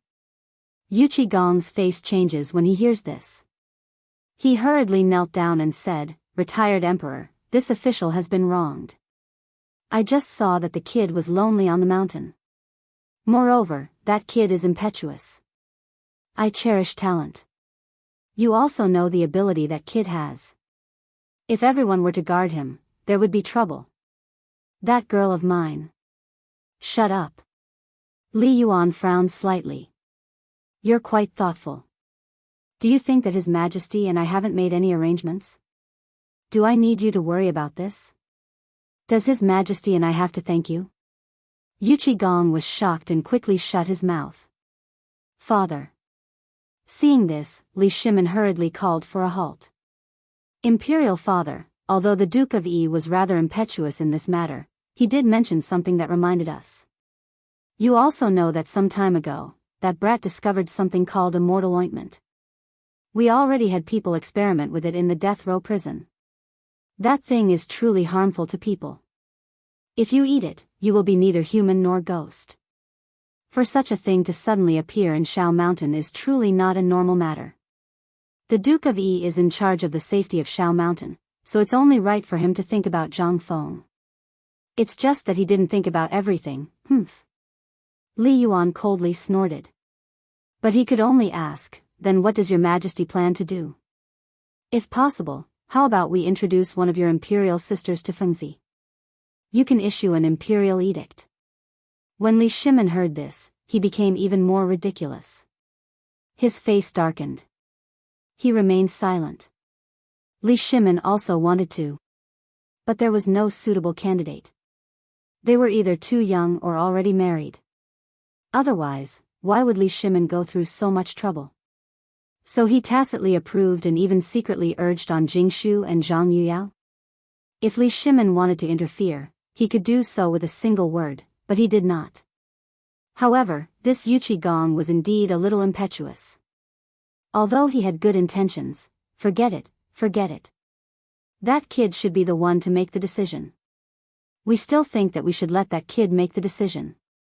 As for what the outcome will be, we will only know in the future. Your Majesty, if that's the case, how will you deal with those court officials? Li Yuan could not help but feel slightly dissatisfied. He waved his hand and said, forget it. Let that Yuqi Yu come in first. We are very curious. Even Jingshu and Zhang Yuyao could not touch that kid. Just what kind of ability does this Yuqi Yu have? Seeing this, Yuqi Gong was overjoyed and hurriedly urged little Gizi. After little Gizi waited for Li Shimin to nod, he lazily roared, summon Yuqi Yu, for an audience. Your Majesty, do you think that this Yuqi Yu, and the Duke of Yi are cousins? Then don't the two of them look very similar? Li Yuan quietly teased, but his voice was not so low. Li Shimin's expression also froze. Could it be that because she was too ugly, that kid, that's right. Yuqi Gong was so big and burly. How beautiful could his cousin be? Could it be, while Li Yuan and Li Shimin were making blind guesses, the powdered Yuqi Yu, gracefully walked into the imperial study. Instantly, Li Shimin and Li Yuan's eyes froze. Yuqi Yu, pays respects to your Majesty, pays respects to retired emperor. The crisp and deeply enchanting voice caused Cheng Yaojin and the others to suddenly look towards the door. But in the next moment, everyone couldn't help but be shocked. Especially after seeing Yuqi Yu's eyes. Cough cough, beloved official Cheng, look at you, pay attention to your appearance. Chapter 845. Those eyes. No wonder Zhang Feng was flustered. Even Li Shimin and the others, who had seen countless people and created people as powerful as mountains in their hearts, were deeply stunned when they saw her today. She was a demon. Even Li Yuan. At this time, he was also somewhat emotional. But when he thought that she was that boy's woman, he could only sigh. He scolded Cheng Yaojin and the others, who were staring. Then he waved his hand and said, you are Yuqi Yu, Get up and raise your head. Yuqi Yu, raised her head. Li Yuan and Li Shimin's brows raised slightly. Even if they already paid attention to their image, they were still somewhat shocked in their hearts. But there was not a trace of expression on their faces. This involuntarily made Yuqi Yu's eyes flash with a trace of disappointment. This trace of disappointment was deeply grasped by Li Yuan. He frowned slightly and said, yesterday on the mountain, you saw that boy. What is your impression of him? Without waiting for Yuqi Yu to speak, Li Yuan said again, we and the emperor will not interfere in this matter. As for whether that boy Zhang Feng accepts you or not, that will depend on your own ability. But you should be a smart person. Don't use small tricks. It will only increase Zhang Feng's disgust. That's enough, you can leave now. Li Yuan's words involuntarily made Li Shimin, Wei Zheng, and the others shocked in their hearts. At the same time, they also carefully savored Li Yuan's words. At the same time, their backs could not help but exude cold sweat. This woman was not simple. Yuqi Yu withdraws. Yuqi Yu naturally finally panicked at this time. Just now, she clearly hid that trace of disappointment in her heart very well, but it was still seen by Li Yuan, this old fox. What did this mean? Could it be, Yuchi walked out of the imperial study in confusion, but did not plan to leave? However, who was little Gizi?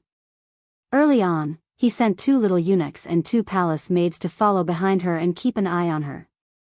This woman was not simple. Otherwise, the retired emperor would not be angry. Who was Li Yuan? The women around him were as many as the hairs on an ox. What kind of woman had he not seen? What kind of woman had he not tried to figure out? With just one sentence from Li Yuan, sometimes these eunuchs and palace maids could instantly understand a lot of things. After all, they were making a living in the palace. If they did not try to figure out their master's temperament, that would simply be courting death. Yuchi aside for now. The atmosphere in the imperial study was heavy and strange. Li Yuan and Li Shimin whispered to each other for a while. Li Shimin's face also sank slightly. Then, he gave Yuchi Gong a meaningful look and said indifferently, "This emperor and the retired emperor will not care about this. Like I said before, Duke of Yi, you should take care of yourself. This emperor advises you that you should let this matter develop. Alright, all of you are dismissed for now.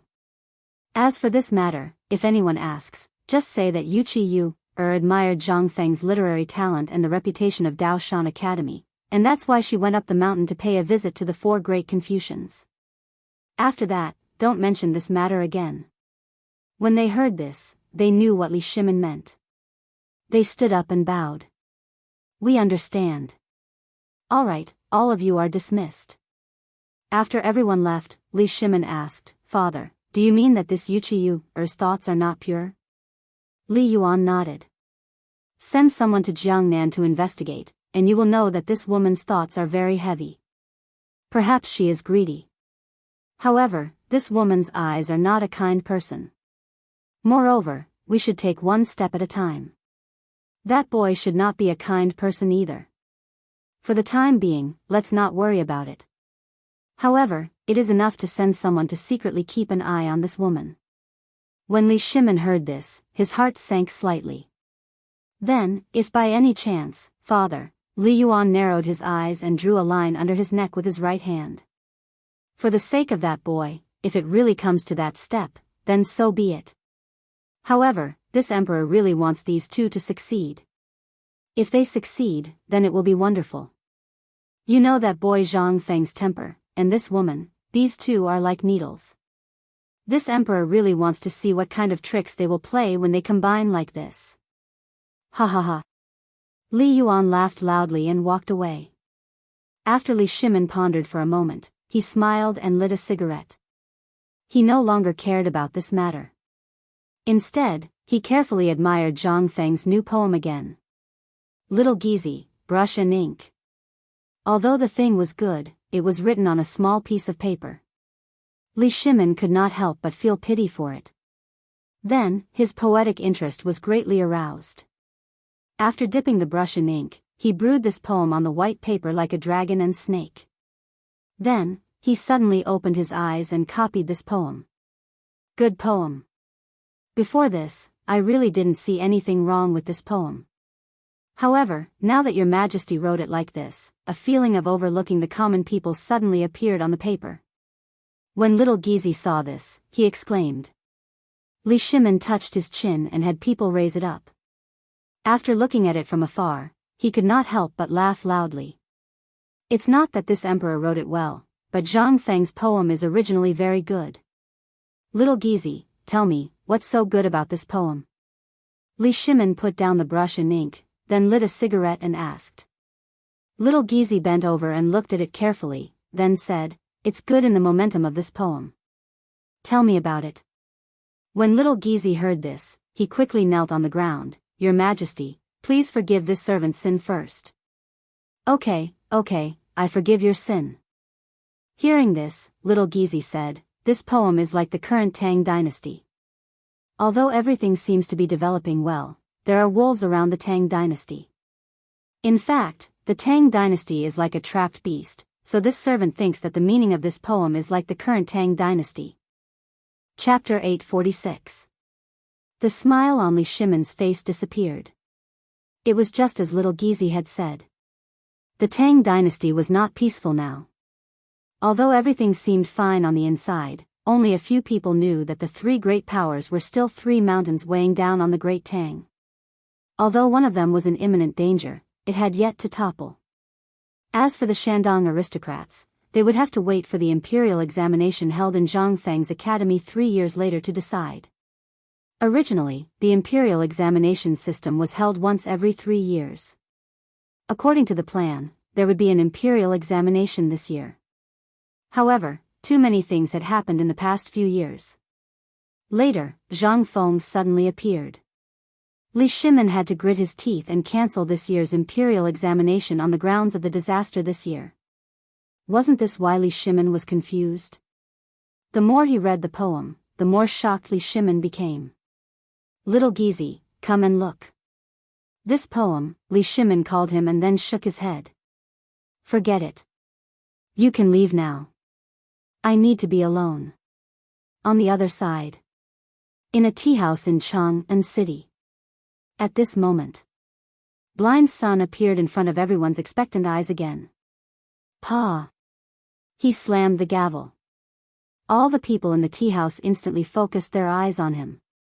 Even the people on the second floor, because of the paper by incident, did not dare to treat Blind Sun as an ordinary person anymore. After Blind Sun heard the silence in the hall, he slowly took a sip of tea and slowly said, "Today, we will still talk about the matter of Mount E." Hearing Mount Shao, everyone was instantly interested. Blind Sun, isn't Mount Shao the White Deer College? Did the college produce something good again? A young man in a green robe on the second floor cupped his hands and asked. Hearing this, Blind Sun cupped his hands and said to the second floor, "Child Zhou, you must have heard of the name Zhang Feng, right?" The young man in the green robe nodded. "Yes, I have heard of him." "This person, good." Blind Sun interrupted him, but young Master Zhou didn't even dare to fart. That Zhang Feng is the disciple of an extraordinary person. But today, let's not talk about his legend, and how he managed to turn those stubborn disciples into obedient grandsons. Let's talk about his talent. Talent? Although this person heard that the 4 great Confucians jointly recommended him to be the great Confucian, it has never been confirmed. Now, the 4 great Confucians have all run to the mountain and don't show their faces. Even the medicine god Sun Simiao has stayed on the mountain and doesn't come down. Everyone was still curious. This Blind Sun actually wanted to talk about it. Everyone couldn't help but become even more curious. This Prince Zhang Feng. Let's not talk about anything else. Just based on his talent, I'm sure everyone can recognize a few of his poems. For example, I'm sure everyone has heard of that poem, right? Hearing this, everyone could not help but nod. That's right, this poem is indeed shocking. However, this has nothing to do with talent, right? Ha ha ha. Blind Sun stroked his beard and laughed loudly. Then, he suddenly shouted, "Who said that?" In an instant, the entire tea house suddenly became quiet. Whether a person is talented or not, let's not talk about other aspects first. A poem is enough to represent everything about this person. As he spoke, Blind Sun picked up the wine pot on the table and poured a cup of wine. He raised the cup and stood up. Then, he shouted loudly, "Don't you see, the water of the yellow river comes from the sky and flows to the sea, never to return. Don't you see, the bright mirror grieves white hair. Like black silk in the morning, like snow in the evening." After this poem, the entire tea house became silent. Even the scholars, and dignitaries on the second floor instantly became quiet. Everyone was trying to figure out the artistic conception of this poem. After Blind Sun's shout, everyone's hearts instantly surged. After a long while, Blind Sun still minded his own business and continued to drink his wine. On the third floor, a faint female voice sounded again. "Well said. Men, reward Prince Zhang's white wine." Hearing this, everyone's eyes lit up. White wine? What kind of wine is this? Under everyone's expectant gazes, a maidservant carried a white porcelain wine pot to a platform between the first and second floor. This was also the place where Blind Sun always told stories. Blind Sun cupped his fists towards the third floor. "Thank you, shopkeeper." Then, under everyone's gaze, he slowly poured a cup of wine. In an instant, the fragrance of the white wine filled everyone's hearts. Blind Sun sniffed and then praised, "Good wine." After drinking it in one gulp, Blind Sun's face instantly turned as red as blood. This scene shocked everyone. However, under everyone's gazes, Blind Sun placed his hand on his chest for a moment before taking a deep breath. Good wine. Good wine. No wonder young Master Zhang was able to compose such a beautiful poem. I'm afraid that the wine is the most important thing. As expected of Prince Zhang, who was given the title of Wine Immortal by the four great scholars. Wine Immortal? Zhang Feng's title was Wine Immortal? This, everyone couldn't help but be stunned.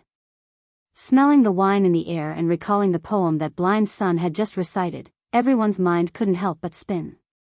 Those who could become saints and immortals, which one of them didn't have the ability to transcend the heavens and the earth? This Zhang Feng was only in his early 20s. How could he be called Wine Immortal? However, Blind Sun didn't say too much. Instead, he talked about Zhang Feng again.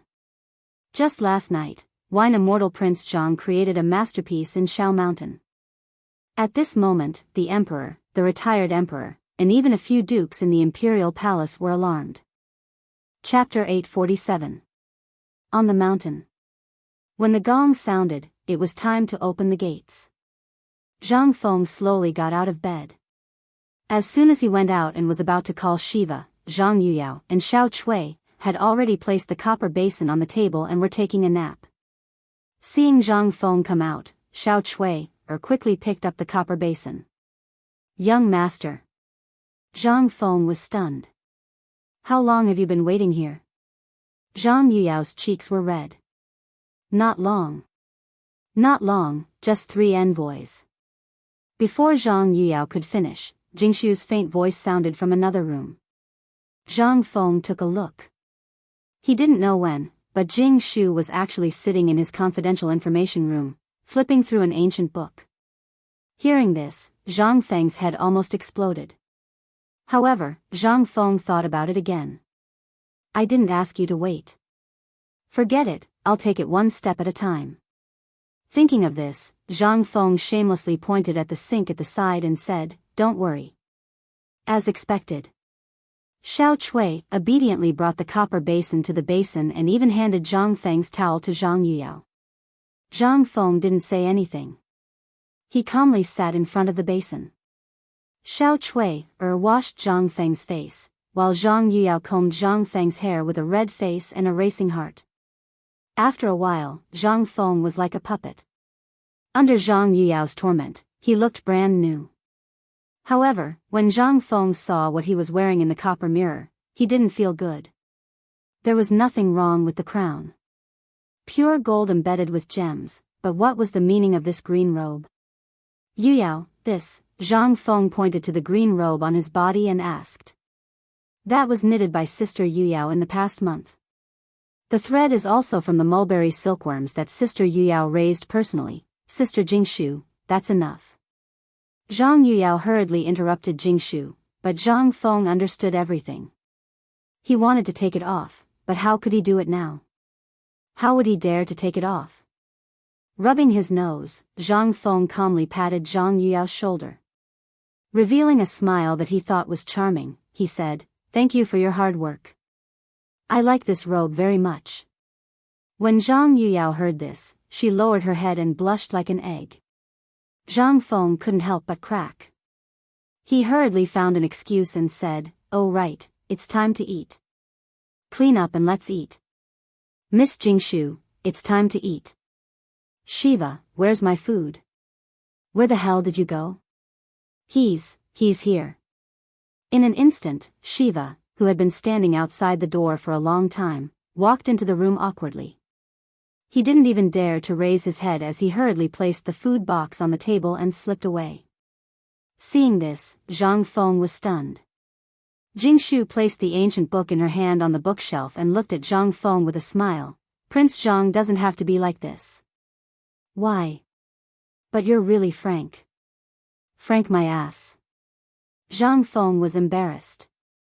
He was angry and embarrassed. He didn't explain and sat down.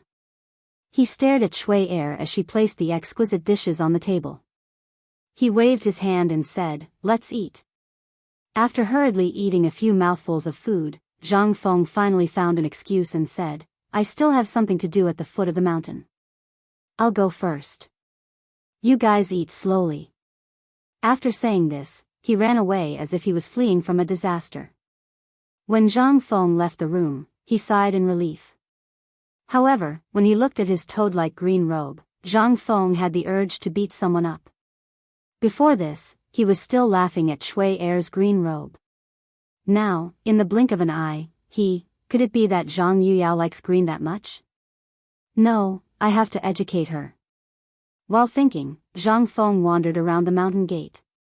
At this moment, Uncle He came to Zhang Feng with a strange expression and said, "Feng Zi, come here." "What's wrong?" However, Uncle He didn't say anything. He pointed to the back of the kitchen. Zhang Feng saw Li Qingxian and the others waving at him. Since he wasn't full just now, Zhang Feng didn't care about it. However, when Zhang Feng entered the kitchen, Uncle He immediately drove everyone out. However, Zhang Feng didn't notice.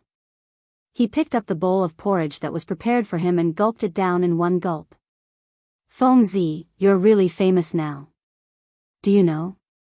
Zhang Feng was a little confused. However, when he thought of he seemed to understand something. He lazily agreed and then asked while eating, "Oh, and then? And then? And then you ask?" Li Qingxian smiled and said, "What did you do last night?" "Last night? Wasn't it yesterday afternoon?" "Nothing. What else can I do except sleep? I mean except sleep." Hearing that, Zhang Feng put down his bowl and chopsticks. He looked at Qing Chumo and the others with a strange expression and asked, "Tell me clearly. Did I really go back to sleep last night after I finished talking with you? What else can I do except sleep?" Zhang Feng was a little impatient. Seeing that Zhang Feng didn't seem to know, Li Qingxian got close to Zhang Feng and asked, "Did you compose a poem last night?" Zhang Feng thought for a while. He did compose a poem. He nodded and asked, "You did? What's wrong? Where's the original work? Show it to us." Zhang Feng was even more confused. "Yesterday, I just casually told Jingshu a poem and then went to sleep. I don't have any original work.